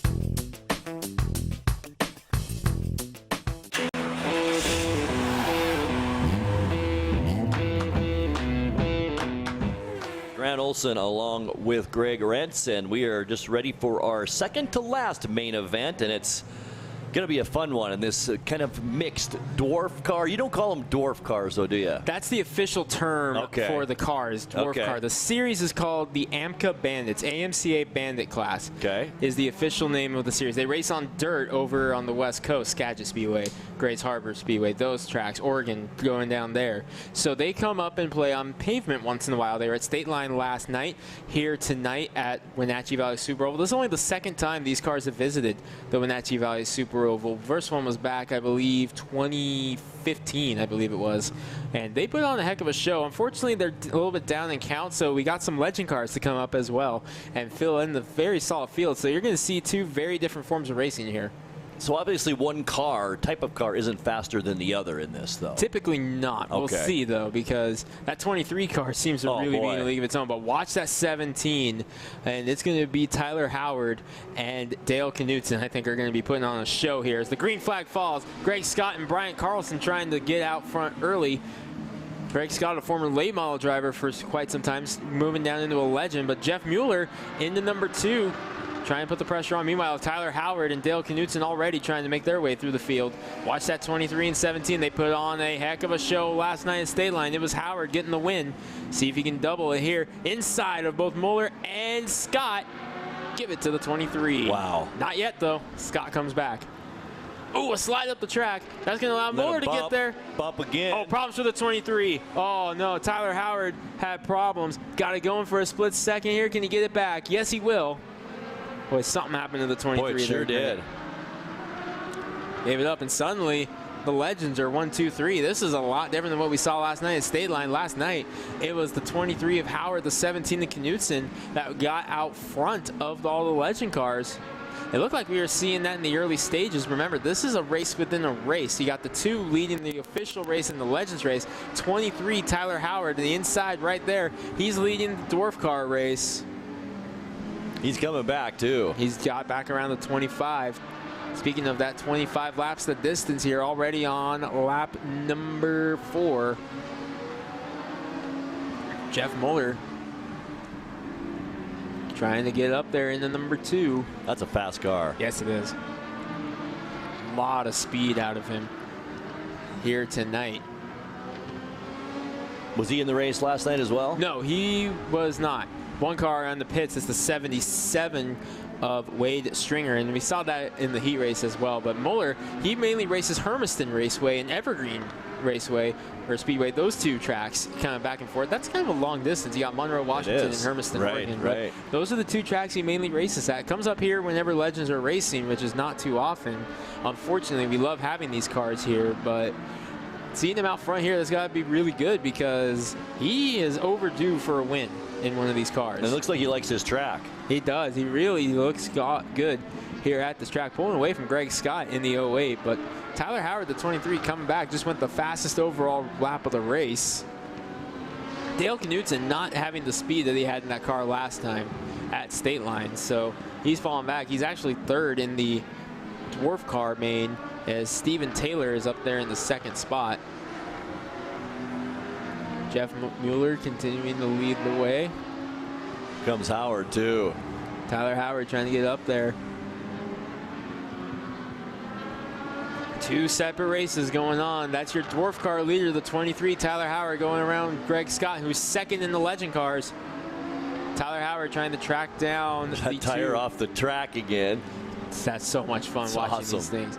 I tell you, back in, I'm pretty sure it was 2015. I might be wrong. I have to go back off to Buck Bardecker Jr. for access to his Wenatchee Valley results book and be like, hey, what year was the dwarf cars here before? But they put on a heck of a show in that race here at Wenatchee. We had about 15 of them, and it was amazing. The crowd didn't know what to think of them coming out, and by the end of the race, they were standing on their feet cheering them on. I'll bet. Wow, Tyler Howard to the inside of the 13 there. Big move out of him.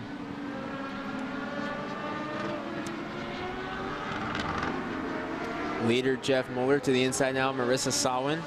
Boy, Mueller's car just looks so strong right now. Yes, it does. Almost halfway through this main event, 30 laps total. This is your preliminary main event. There's only one more left after this. It's a biggie.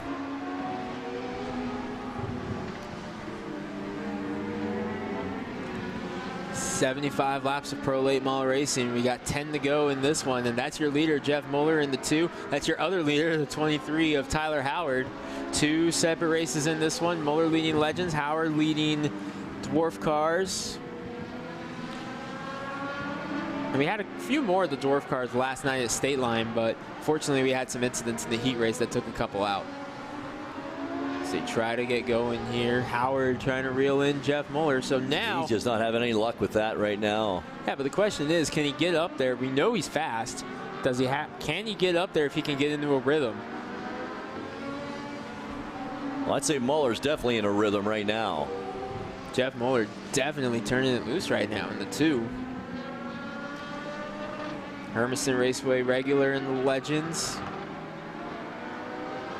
Some smoke now coming out of the 13 of John Nepsel.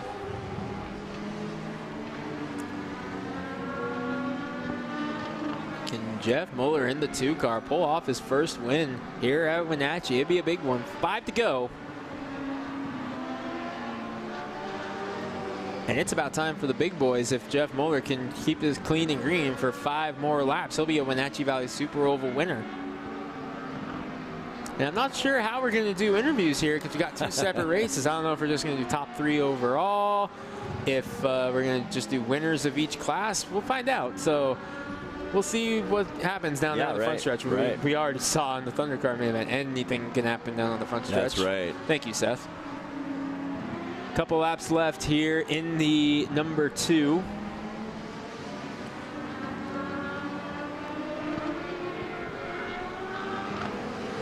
Tyler Howard 2nd, Greg Scott 3rd, the 5 of Stephen Taylor 4th, 2nd in the Bandits. White flag coming out to Jeff Muller, this time by Nepsel pulling into the pits in the 13, and this is a long overdue white flag for that number 2. I think if Howard wouldn't have had that difficulty about 10 laps ago or so, it kind of took him out of his rhythm, didn't it? Yeah, a little bit, trying to get around lap traffic, and that's the thing, lap traffic can really mess up your day. Jeff Muller had no problems with it, and he's going to come by and take the checker flag. First win at Wenatchee, Jeff Muller, a big one. Congratulations to him. With it. What a great race. Tyler Howard 2nd, and Greg Scott going to be 3rd overall, 2nd in Legends, with the 5 of Stephen Taylor 2nd in Dwarf cars. So who knows how many interviews we're about to have. you might just interview every racer in this race. Who knows? We'll find out. So we are moving right along here at the Wenatchee Valley Super Oval in our live coverage on the NCWLIFE channel tonight. Great to have you along, and don't forget we are doing this all again next week right here at the Super Oval. So make sure you check Facebook and the websites to see what cars are racing and all of that stuff. Once again, our coverage will begin at 6 o'clock next Saturday night here at the Super Oval. So one more main event to go, and it's the main event. The Pro Late Models coming up, a 75-lap race, and it's always a lot of fun coming up to the late model race. This beautiful night here in the Wenatchee Valley. Had some wind, but things have calmed down since, and it looks like we will just get the top 3 cars overall and not the top 3 in each category. So once again, our winner is the number 2 car, Jeff Muller, coming in 2nd. The number 23 had some trouble earlier and then kind of recovered from that, Tyler Howard. And the 3rd place finisher is the number 8 car, and that's Greg Scott.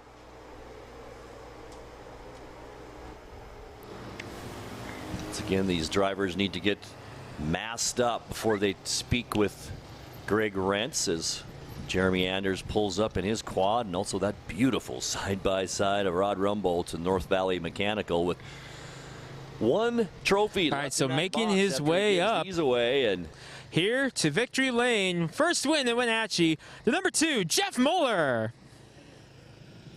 Jeff, I've seen you race time and time again at Hermiston. We finally get to meet in victory lane. Yeah, finally. It's been a long battle. Yeah, and it was definitely hooked up tonight for you. Here comes $100 cash, courtesy of North Valley Mechanical, and some swag. And man, first win here at Wenatchee. First win here at Wenatchee. Definitely got to feel good for you. Thanks. Yes, it does. Feels great. All right, you've been waiting a long time to thank some sponsors out here. So who you got? I got Thermotech powder coating on Monroe and Assurion Construction Services. out of Burien. All right, that is your race winner. We're going to let him go celebrate. Jeff Muller, first win. All right, Tyler Howard in the number 23. Your winner in the AMCA Bandits. That's the second win in a row, mind you, for Tyler Howard. He won last night at State Line Speedway. It was quite the show, and he put on another one. Tyler Howard putting on another show. Again, some swag from North Valley Mechanical, but man, oh man, 2 nights in a row, you've put on a heck of a show. Yeah, can't thank my crew and my family enough. That was the first weekend for this car. Hadn't driven a Dwarf since last year at State Line. Went out, qualified second, won the heat, won the main. Then about lap 3, I spit third gear out of it, so I was stuck laying on the limiter there. But can't thank my brother Junior, my dad, and Billy. Troy Kunis, the president of AMCA Bandits, he does a lot for us. Corey Esteban and Eco Environmental. Without them, I wouldn't be able to do this, so I really appreciate them. Hey, 2 wins, 2 main event wins. That's got to feel really good. Yeah, it says a lot for the people that I'm surrounded with because I couldn't do it by myself, and we're going to need to work on it there because I hurt it pretty bad, and it sucks first time I brought the car out and hurt it pretty bad, but like I said, I can't thank everybody around me enough because without them, I wouldn't even be here to start with. All right, that's your AMCA Bandit winner, second overall. That's Tyler Howard.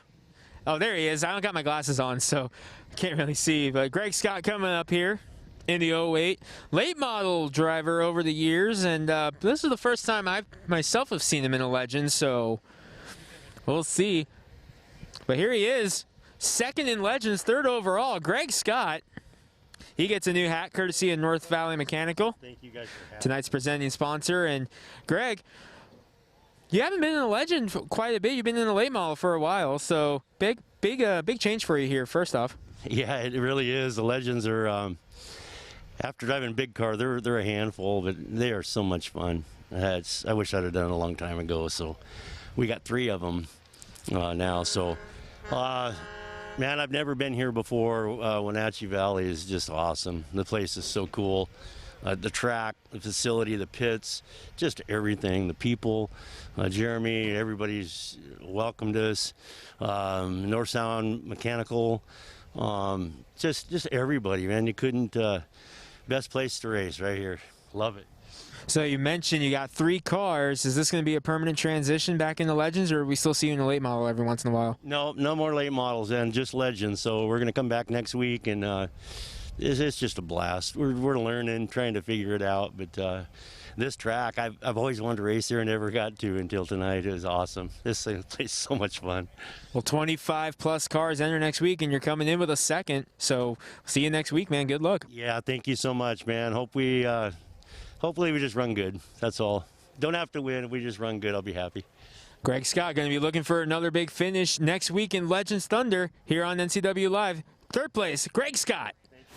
All right, 5 down, 1 to go. It's the big one, 75 laps. The Jerry's Auto Supply Pro Late Models coming up next. $500 bounty on Glenn Knutson. All right, thank you very much, Greg, and congratulations to the top 3 finishers. As Greg just mentioned, we are almost there. Our final main event of the night, and that's a 75-lapper, the Pro Late Models. Before we get there, we'll take another break here on the NCW Life channel. You're watching live racing from the Wenatchee Valley Super Oval. We'll be back with that main event right after this. Don't go anywhere. That's good, Dan. Maddie, a little bit more.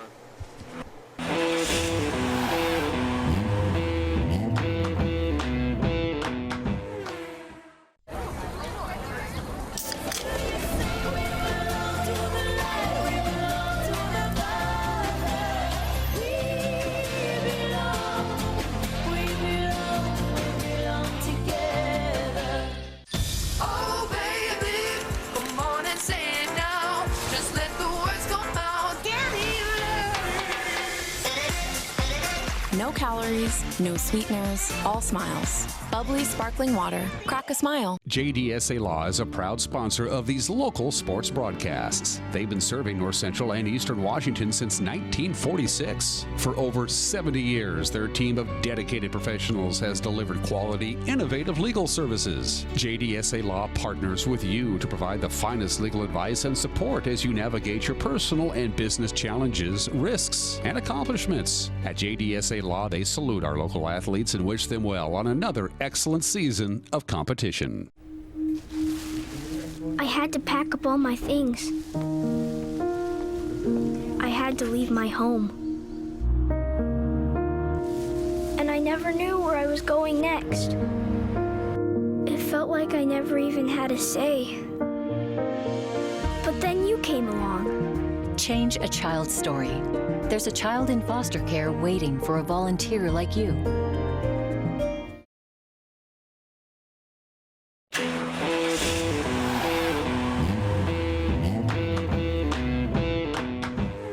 All right, welcome back to the Wenatchee Valley Super Oval and live racing on the Wenatchee or on the NCWLIFE channel. We are back right here to our main event tonight, the Jerry's Auto Supply Pro Late Models. And the cars, Greg, are on the track. This is going to be a great race. I cannot wait. The main event on the night, 75 laps. A bounty on the head of Glenn Knutson laid by his brother, that man in the 51, Mike Knutson. He said, you know what, I'm tired of Glenn Knutson winning these races. If a Knutson's going to win, it's going to be me. And if someone else does, I'm going to give him $500. Who do you like in this race tonight, Greg? We got to go with Glenn Knutson. I really like this 55 car, Hayden Plybon, winner at State Line last week. Very limited starts in these pro late models. I believe it's only 5 or 6. 16 years old is Hayden Plybon, winner at State Line last night. Fast time here tonight. I love what I've seen out of him. 97, Josh Ingram, always a threat here at Wenatchee, former track champion. You can't count out Mike Knutson, former track champion. The guy I think you may be surprised with is Dale Winterberg in the 73. 2 pole awards already in that number 73 this season. One here at Wenatchee 2 weeks ago, one at State Line back on Father's Day weekend. So Winterberg may surprise everyone. We have what's called a 6-car invert for this race, Grant. What happened was Hayden Plybon drew a number out of a hat to determine the invert. He drew a 6. What that means, Hayden Plybon qualified fast time, going to start 6th outside row 3. The driver that qualified in the 6th position, which I believe was Wyatt Gardner in the 3, if I'm not mistaken, he will start on the pole, and it's inverted from there. I gotcha. 6, 5, 4, 3, 2, 1, your starting order, and it's going to be That's cool. 75 laps, and Plybon, Ingram, and the Knutson brothers having to work their way through the field. This is going to be so much fun. It really is. We talked about it in the before we came on the air, that we were excited for this 4-car duel between the Knutsons, Plybon, and Ingram. Right. Time's up. We're waiting. We're ready for it. Let's go. And watch it be somebody else altogether. Oh, who knows? Right? Anything can happen. That's right. Look at some of the stuff that's happened here tonight. Yeah, right. All right, starting order is going to be Wyatt Gardner in the number 3 on the pole, Dale Winterberg in 2nd, the Knutson brothers, Mike in the 51, Glenn in the 16, 55, Hayden Plybon, that young man on screen right now, qualified fast time. He drew a 6, so Josh Ingram in the 97 right behind him is going to start on the inside of him. Then you got Rocky Crocker in the 33, Gary Homad, new fuel pump in the number 6, Donovan Stevens making his debut. Still no sign of Joe Constance in the number 78. Haven't seen him all night, so maybe not. Maybe the 78 car of Haley's still in tech right now from the junior lates, so maybe Haley's win preventing Joe from making the field. Who knows what the situation is. Wyatt Gardner leading the charge to the green this evening here at the Wenatchee Valley Super Oval. Wyatt Gardner on the pole, Dale Winterberg in 2nd. They will be the front row. The brothers Knutson, Mike 51, Glenn 16. $500 courtesy of Mike Knutson if someone can beat Glenn. You think that'd be cheating if Mike wins the race tonight? He just gets to keep his own money? Yeah. I don't think that's going to happen. I don't know. We'll see. I don't think Glenn's going to let anything like that happen. And Glenn's sitting here thinking, it ain't going to be you. He would love to see his brother lose $500, probably, but it's not going to happen. But he wants to win the trophy and right. get some money himself. Absolutely. Make it 6 wins in a row. 6 in a row on the line for the 16. Josh Ingram going to start in the 5th position, 2018 champion. Hayden Plybon. The rematch we've been waiting for. If you're a racing fan in the Northwest, you've heard about this little budding rivalry, not a hostile rivalry, but a respect rivalry between Glenn Knutson and Hayden Plybon. We're going to see it here tonight at the Wenatchee Valley Super Oval. Rocky Crocker, Gary Homad, Donovan Stevens, and still no sign of Joe Constance.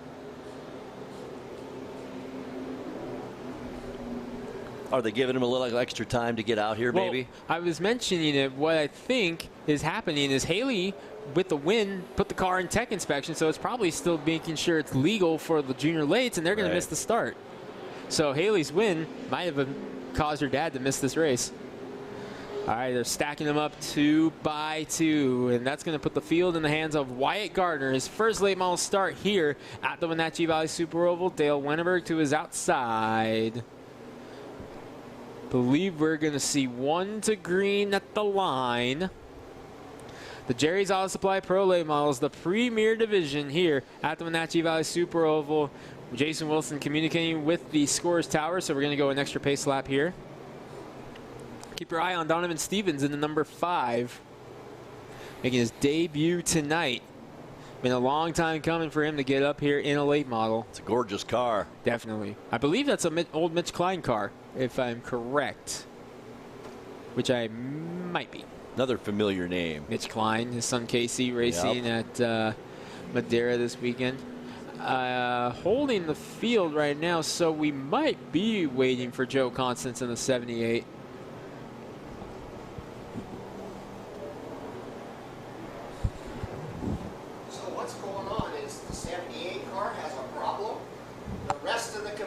Said we want to wait for him. Okay. So they're just about done. All right, so got the update from our race director, John Ball. There is an issue with the number 78.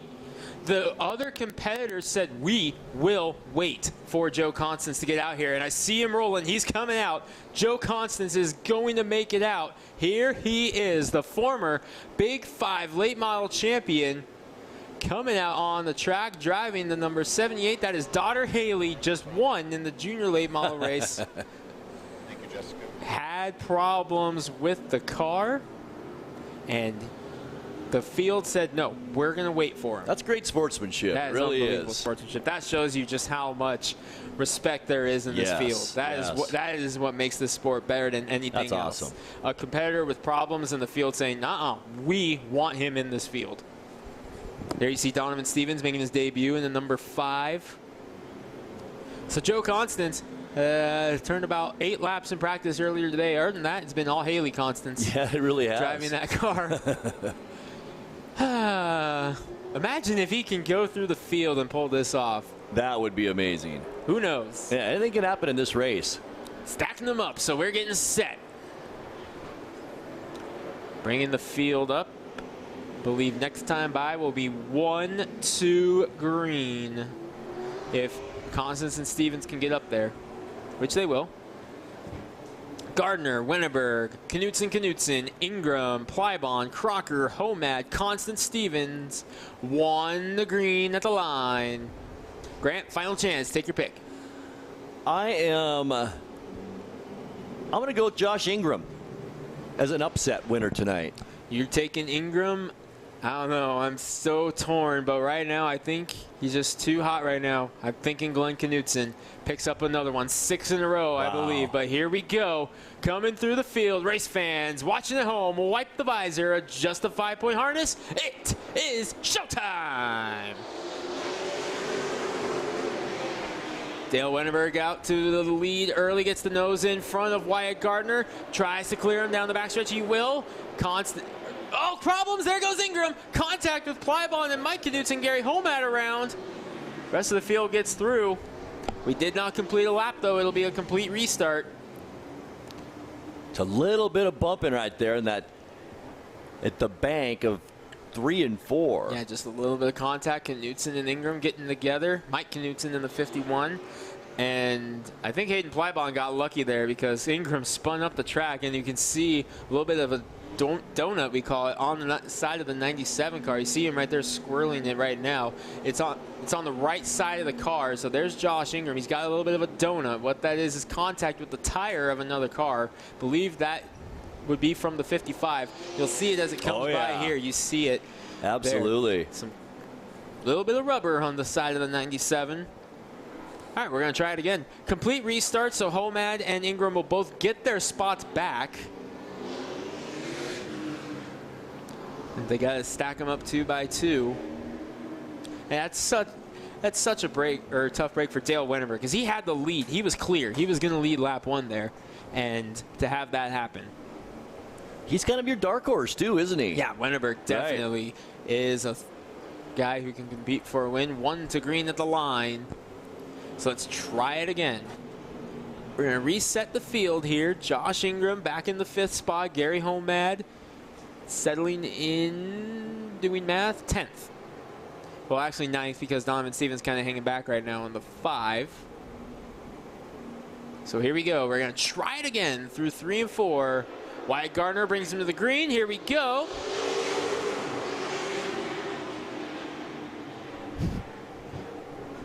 That was odd. I didn't see the flag. Yeah, the flag didn't wave. Flag didn't wave there. They weren't ready to go. Everyone went.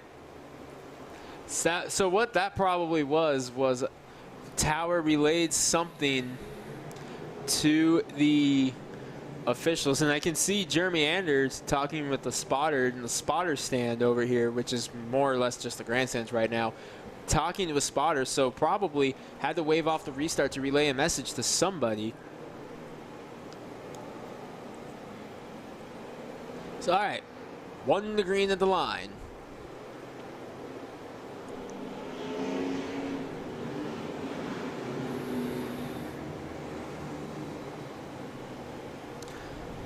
Gardner, Wennerberg. We're going to try it for a 3rd time. His 3rd time the charm. Here for this start. 75 laps. Jerry's Auto Supply Pro Late Models. $500 on the 16 car. Green flag. Hey, it waves. We're underway this time. And again, Dale Wennerberg with a big lead. Much better that time than even the first time. Able to clear Gardner and bring Knutson with him. There's Josh Ingram and Knutson bumping each other once again. Wennerberg leads lap number 1. Glenn Knutson up to 2nd. Here comes Hayden Plybon for 3rd. That's a fast car. That 55 car is so strong, and a name that many Northwest Racing fans over the years may have heard. Nicole Bihar, former driver of that car. Right. The Plybons bought it, and they've got another very familiar name turning wrenches on it. Kevin Richards, multi-time champion at State Line Speedway, turning wrenches on that car. And looking very stout here in the early going, up to 3rd already from the 6th starting spot. And Ingram, you got to be worried about those tires if you're Josh Ingram, because did he flat spot him in that spin as he's trying to hang in there with those guys. Probably won't show up so much now, but as the race goes on, exactly. Right? Yeah. The later the race goes, that's the more issues you have. And speaking of later the race goes, Glenn Knutson typically sets his car up for the long haul. Typically, you don't see that 16 car come alive till about 25 laps to go, and suddenly with about 10 laps to go, you're looking in your mirror and going, where did he come from? Right. Why is he passing me? And he's taking a peek out of the inside of Dale Wennerberg. First laps, Wennerberg's led here in quite some time in a late model at Wenatchee. Good to see him out front, as he had a scary moment in qualifying last season in that car, head on in the wall right at the Wenatchee Valley Super Oval banner. Throttle stuck, and he hit the wall a ton. Good to see him back here in a late model tonight, trying to lead the way. And Wennerberg leading the charge right now, but Knutson's still there. Here comes Plybon in the 55, but Knutson took a peek on Wennerberg. Ooh, Dale shut the door. Here comes Mike coming up on Hayden. Gets the spot for the time being. Well, he's trying to find his spot, that's for sure. Bunched up 5 cars at the front now. Yeah, Josh Ingram has closed back in, so he probably was taking a couple laps to feel out those tires and make sure everything was working. Glenn taking a peek inside of Wenatchee for the lead. Once again, 5-car freight train here at the Wenatchee Valley Super Oval. Amtrak left about 25 minutes ago, but it is a race up front right now. It's Dale Wenatchee leading the charge. 1 car off the pace, pulling in Donovan Stevens in the 5, checking in Joe Constance. We were keeping an eye on him back in the pack, so still some issues with the 78. But look at the battle for the lead here. Glenn Knutson, Hayden Plybon, Dale Wenatchee. Glenn Knutson out front, nose in front in the 16, couple Gen 6 bodies, he's got it. So Glenn Knutson to the lead. He will officially lead this lap. Ooh, Plybon in the inside now of Wenatchee. Talked about it all night long. And now they're sitting 1-2 as Plybon clears Wenatchee off of turn number 4. Knutson first, Plybon second. This is the battle we've been waiting to see. Can Glenn Knutson pull away from Plybon? Mike Knutson to the inside now, Dale Wenatchee. Josh Ingram there as well. That's your pick, Grant. He's back up in the mix.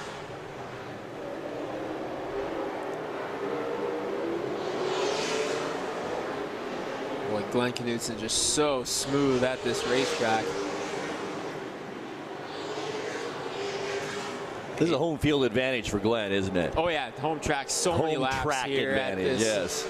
So many laps at this racetrack. I think this may be Hayden Plybon's only his 2nd ever start at this track. He ran a Northwest Pro 4 Alliance race here a few years ago, a 4-cylinder late model class. Unfortunately, they're not around anymore. Hayden made a start there. He was here last season at that race that rained out last season. Didn't get a chance to see what he's got. But he was in the field that night. Haven't seen him back here since, and he's showing he's strong in that 55. And he is going to be a guy that is a guy that you hear his name said a lot in the Northwest over the years. Here coming soon. Trying to track down Glenn Knutson right now. There you see a great shot of the battle for 4th between Ingram and Wenatchee there. The 2 black and green cars. Ingram getting the spot for 4th, but he lost a bit of ground. But the good news is here, especially for Hayden Plybon right here, lap traffic is ahead. Rocky Crocker and Joe Constance. Here you see it. Glenn Knutson is now going to have to pick and choose his spot where he wants to get around these guys. That's going to allow Plybon to close in. And here you see Knutson going high, which is what made him, or what he did last night. Trying to get to the outside there. Plybon trying to chase him down. Winner at State Line last night in the 75 lap race. Then Knutson's going to get around both Crocker and Constance. Plybon trying to follow suit on the outside. He will. Mike Knutson in 3rd.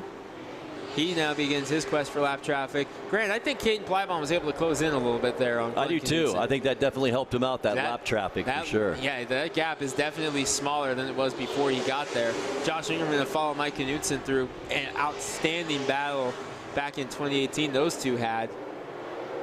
Missing Terry Halverson out here. Found out he had a seal leak after the race at State Line last night. Not enough time to get it fixed. That's why Terry Halverson's not here tonight. Missing him out here, no doubt he would have been right in the mix as well. Top 4 getting through lap traffic. Dale Wenatchee doing a good job hanging in there in the top 5. 1 car in the pits so far. It's Donovan Stevens in the number 5. Plybon hanging in there with Knutson, not letting them get away here. Here you see Wenatchee getting through lap traffic, getting around Joe Constance now in the 78 after getting past Rocky Crocker. But back up front, Plybon now beginning the peak low. And if anybody wants redemption on Glenn Knutson right now, it is Hayden Plybon in that 55. After Father's Day weekend, Plybon led the most laps. Glenn came into his home track, State Line Speedway, and got him at the end. With 5 laps to go. No doubt Hayden Plybon remembers that, and he has been salivating, much like we have, for a shot at a rematch. And we got it here tonight, and we're seeing it in the early stages. And he'd love to do it here on Glenn's home track. Oh, yeah, definitely. Yeah. Eye for eye definitely is what that 55 is thinking. Top 5 breaking away now as Knutson and Ingram, Mike Knutson and Ingram. Look at this little train here with Wyatt Gardner and Gary Holtman now coming up on Crocker and Constance. They're trying to get through.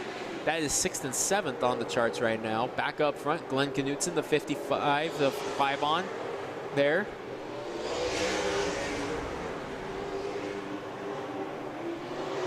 unbelievable racing here in the early stages of this one.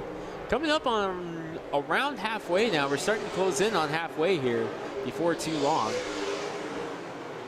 Glenn has led the majority of the race after Wennerberg led the early stages. He took the lead on lap 12, Greg, so we'll see if he can hold it on. Gary Homad kind of got pinned there a little bit, trying to get around Rocky Crocker. And now Glenn's starting to pull back away from Hayden Plybon. I wonder now if Plybon is just cooling the tires off, save some tires for that next charge. Plenty of time still to go, about 3 laps from halfway. And Plybon might be cooling the tires off to try to mount up another run. Right there, the 55 car, Hayden Plybon trying to set him up again, but he can't let Glenn get too far away, because if you let Glenn Knutson pull away, you're in trouble. Right. Gary Homad is having problems with lap traffic in that number 6 car right now. Trying to get down underneath Rocky Crocker now. Wyatt Gardner losing touch as well. Here's Mike Knutson, the 51, pulling away from Ingram in 3rd, solidly 3rd for Mike Knutson. See him on your screen there. Here's Glenn closing up on lap traffic again. And this is where Plybon was able to close in, but it was a much smaller gap last time than it is this time. There's Ingram in 4th. Remember the early spin for Josh Ingram? He's trying to recover. All right, lap traffic really creeping up in that 16.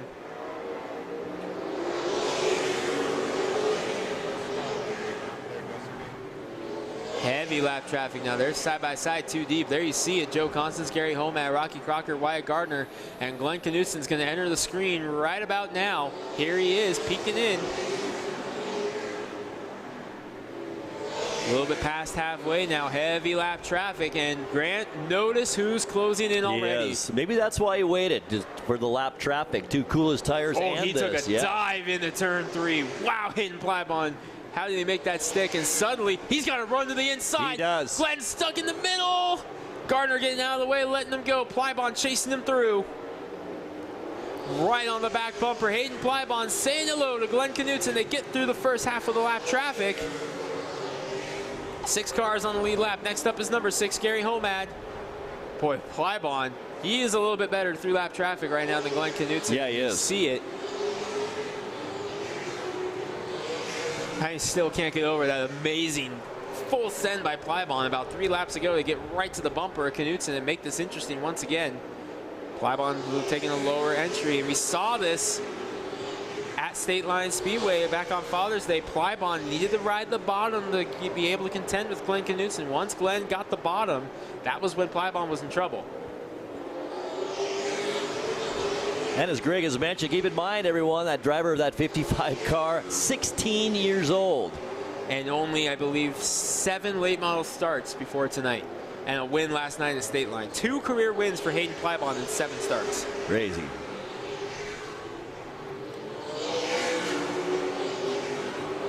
And this could help him out, as the 16 kind of having a problem getting around Rocky Crocker. You saw a little bit of flame out of the 51 there. That's just a little excess fuel getting in the pipe and burning off. No cause for alarm there on that number 51. But how about cause for alarm for the 16 of Knutson? He's having a hard time getting around Crocker. You might get him here. Plybon getting on his bumper again.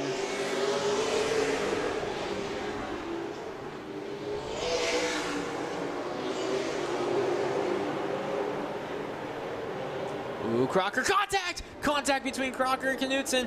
This could open the door for Plybon. Just a little bit of a touch. You can see a donut on the 33. Just a little bit of a touch. I don't see anything in the 16.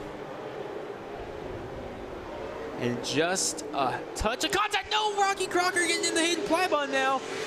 Plybon able to make the save. 2/3 through. Lap 50 on the board. 25 to go.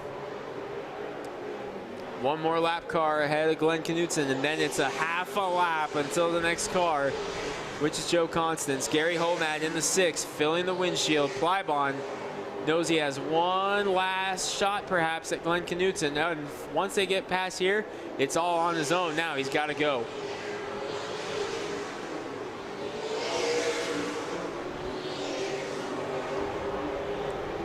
Third place, Mike Knudsen, a straightaway behind this, and then Ingram about another half straightaway He's back. keeping Ingram at bay pretty well. And Dale Wennerberg also keeping Ingram in his sights as well. He's, I wouldn't say striking distance, but within distance to get himself into striking distance. Knudsen, Plybon. Now Mike Knudsen crossing the strike. That's the gap between first and second on your screen. One more lap car ahead. It's the 6 of Homad. Remember, Homad had to change fuel pumps. Missed the heat race in qualifying.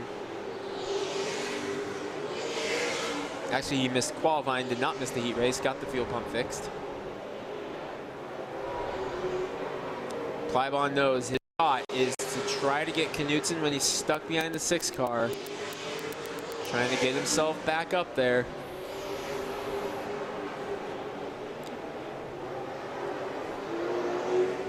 There you see him closing in. There's the hold your line flag from Jason Wilson telling Gary Homad, don't try to keep these guys behind you. Just stay on your line, give them room. Glenn taking a peek on the high side. And this is where Glenn Knudsen's car starts waking up. That's the scary part if you're Hayden Plybon. Closing stages now here at the Wenatchee Valley Super Oval. Took 3 tries to get this race going. We've been trouble-free ever since. Homad inside the Knudsen. Joe Constance there beginning to fill the picture as well. Homad and Knudsen go into turn 3. Knudsen was not quite clear yet. Homad trying to go on the inside, fighting to stay on the lead lap. Dale Wennerberg in the 73 is beginning to close on Ingram as well for 4th. One more lap car to deal with for Glenn Knudsen. It's the 78 of Joe Constance. Hayden Plybon following suit. There's Mike solidly in 3rd. Both Knudsen and Plybon have cleared lap traffic. Closing stages here. You see the green cars on your screen right there for a split second. That's how much Wennerberg has closed in on Ingram. And here comes Plybon. There you see it right there. So Wennerberg within striking distance now of the 97. Closing stages here. Coming up on 10 to go. Back up front. That's the gap. Does Plybon have anything left in that number 55? What a star in the making right there. 2 stars in the making. Oh. Boy, Dale Wennerberg right on the back bumper now of Josh Ingram.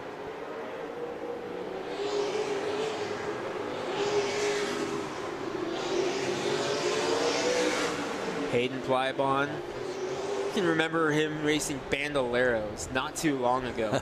And here he is up here contending for a win in the Jerry's Auto Supply Pro late models. Some people are just naturals, though, I would guess, in this sport, like a lot of other sports, and you're right? Seeing 2 of them right here, Right. Glenn Knudsen and Hayden Plybon. That's 3rd place, Mike Knudsen, Glenn's older brother, trying to get around the 78 of Constance. 5 cars on the lead lap. Glenn just trying to click the laps away and go 6 in a row in pro late model competition. You talk about hot streak, and then you've got this kind of hot streak. Right, well, maybe Glenn should have told his brother Mike, then if I win, I get the $500. I think he may have to next time. And you know, there's a little talk on Facebook. There's a guy in California by the name of Jeremy Doss who's on a very similar hot streak to Glenn Knudsen, and there's been talk in the same rules package who would win head-to-head. That's something we may want to eventually see here sometime. That'd be fantastic. That's been a conversation starter. Glenn Knudsen versus Jeremy Doss. It's been talked about. Here you see Gary Homad, the 6. Good job considering the fuel pump issues, but man, oh man. No doubt the Northwest guys would be all backing Glenn Knudsen. Battle for 4th. Wow, boy, big Dale Wennerberg touch there. Yeah, Dale Wennerberg has caught Josh Ingram in the 97. He's got a faster car right now, I think, don't you? I think that spin on the tires are really it did starting seem to affect him. It did. Later in the race, but up front, Glenn Knudsen trying to pull away from Plybon, but Plybon not letting him get away. 3 to go. Plybon is hanging in there. Ooh, Ingram inside of Constance, 3 wide back there in front. Yikes! Oh, look out! Ingram and Wennerberg get together. Down the front stretch, white flag, one more lap to go. Glenn Knutson, can he hold him off and keep the bounty at bay? He will through turn 3 and 4. He's got a 6-pack. Glenn Knutson, 6 in a row, wins Wenatchee. Hayden Plybon second, Mike Knutson far back in third. Josh Ingram is going to pull away after the damage to Dale Wennerberg after the contact late. But 6 in a row for Glenn Knutson. Boy, it's amazing. Amazing. And congratulations. How about that? That was a fun race. Lots of fun as the cars now will come once again to the finish line. Glenn Knutson, his 6th win in a row, as Greg mentioned. A fantastic driver, followed once again by the 55 car in Pybon. And in third place, Mike Knutson. So the two Knutsons and the youngster Pybon, remember, only 16 years old. So a very young race car driver here at the Wenatchee Valley Super Oval, and hopefully we see much more of him coming up in the future. So Greg making his way down to the track. Of course, the drivers getting their face masks on.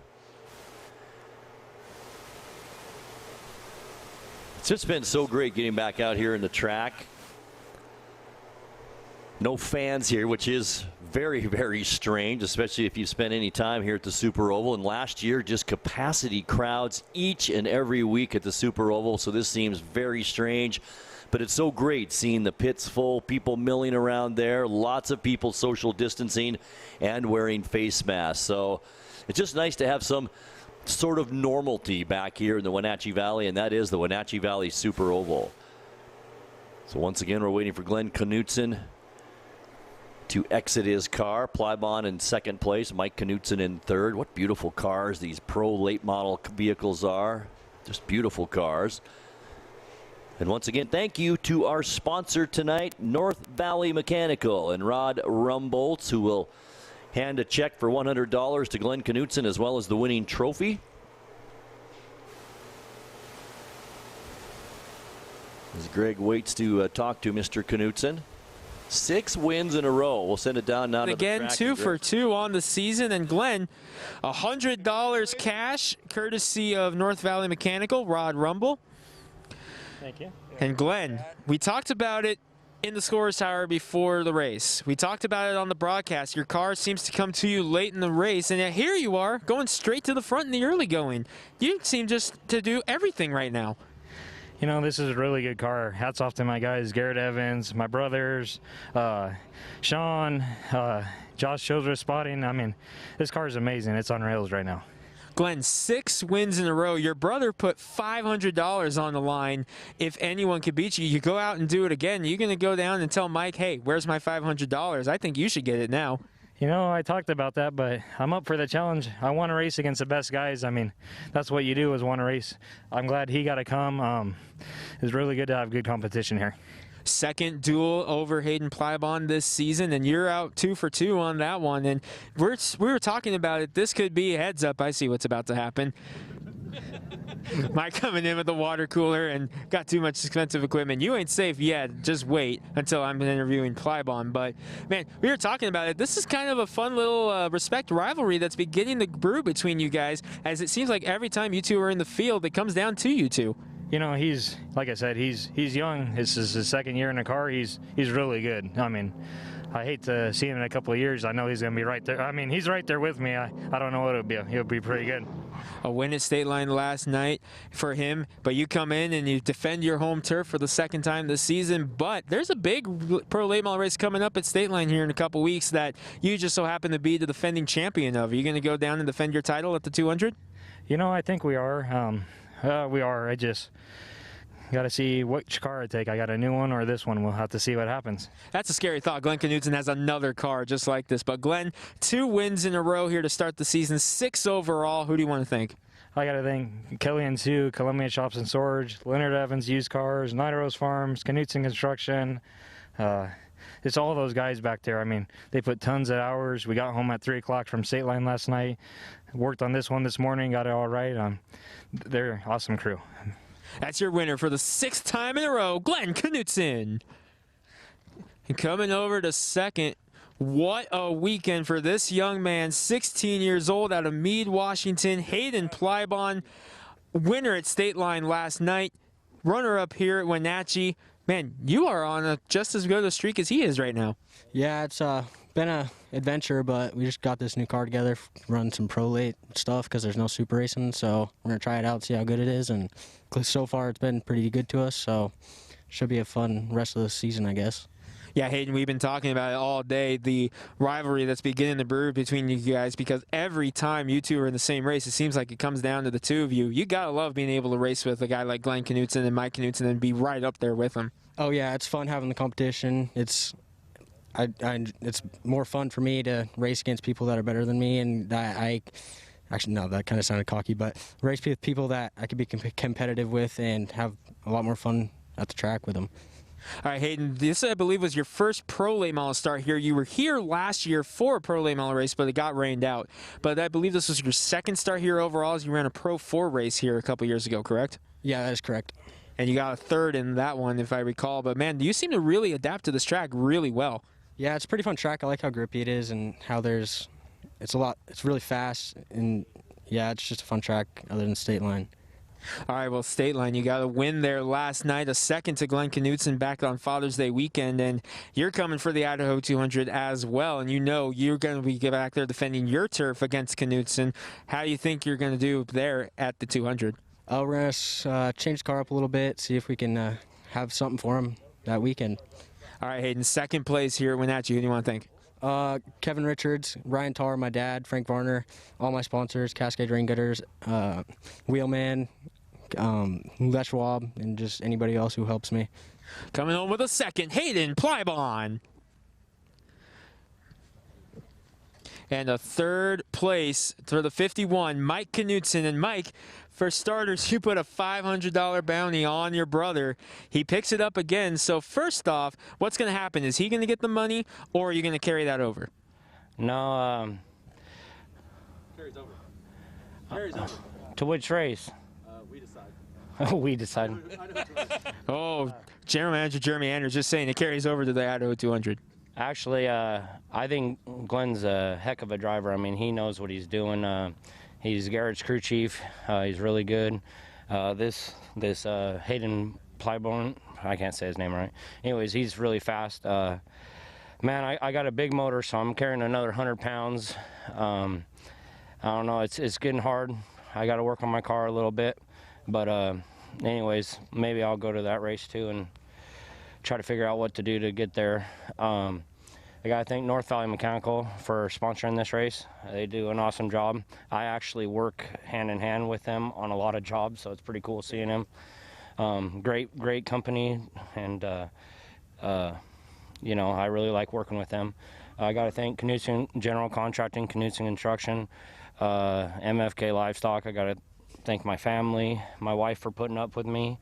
I think my kid Corbin's watching right now, and hopefully all the other ones. So I love you guys. And yeah, it was a pretty good race. I just wish I had a couple breaks. And then I actually was having a couple of problems. I got a bad gauge in my car and blinks at me all the time. So gotta get that fixed too. But it was a good race. I hate my little brother beating me, but I'll get there. So. Well, Mike, it's the start of another season here. We're 2 races in, and you've been on the podium both nights, so you're right there with Glenn in the points chase. So what's going to happen here if it gets close to the end of the season here and it's coming down between you two for the championship? Well, I got to figure out my car a little bit better. I'll get there. I got to figure out a little bit better. And then once I do, I mean, if I got to push him out of the way to win the race, I'll just do it. Called shot. Third place for the number 51, Mike Knutson, and maybe we'll see if he goes down to try to dethrone his brother as the defending State Line Speedway Idaho 200 champion. That's the next big pro late model race. But we're done here at the Wenatchee Valley Super Oval. We'll be right back here next week for the Thunder in the Valley coming up right here on NCW Live. Back to you, Grant. All right, Greg, thank you very much. Great job down there and all night long. Great last 2 weeks ago with Eric Granstrom as well. And What a night of racing here at the Wenatchee Valley Super Oval. We will take a 2-minute timeout. We'll come back and wrap things up right here on the NCWLIFE channel after this. Stay with us.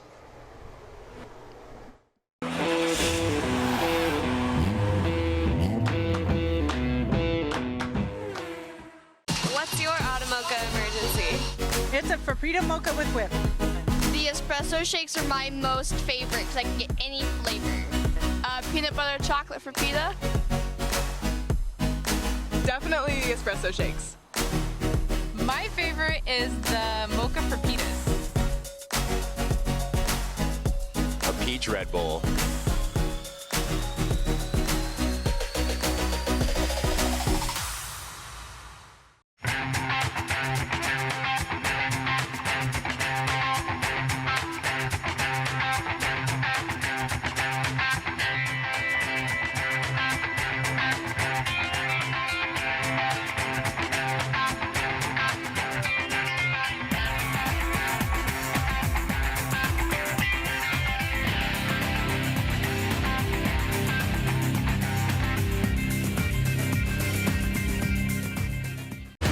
When the people you serve are your friends and family, you see the world a bit differently.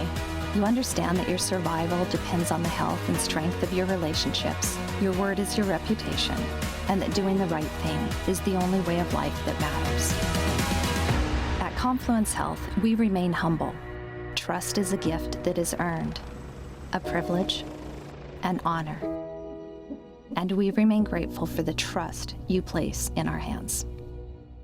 Dick's Heating and Air Conditioning has been proudly serving the Wenatchee Valley for over 35 years. And just as Dick's has been there for you, they have also been an essential part of our community, supporting local youth sports all year long and your Wenatchee Wild. Thanks for your support. Dick's Heating and Air Conditioning for all your support. Thank you. Dick's Heating and Air Conditioning, your local, independent, trained comfort specialist. Call 884-6444 today.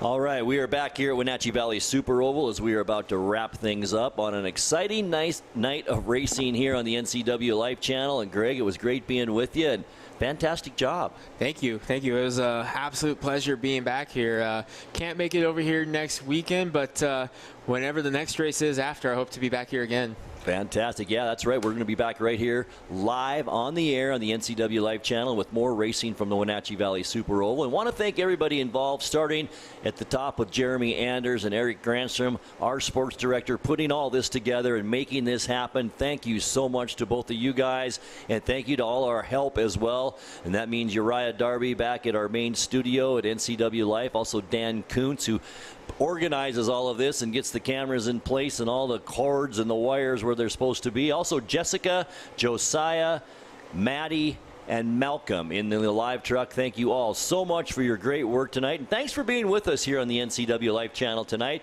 for live racing at Wenatchee Valley Super Oval. Hope you have a great rest of your weekend, and hope you join us again next week for more racing on the NCWLIFE channel. Good night, everyone.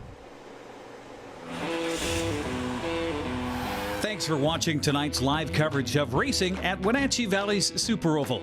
Tonight's broadcast was brought to you by CASA of Chelan, Douglas County. Make a change in a child's life. And East Wenatchee Mini Mobile Storage, Wenatchee Valley's premier storage facility.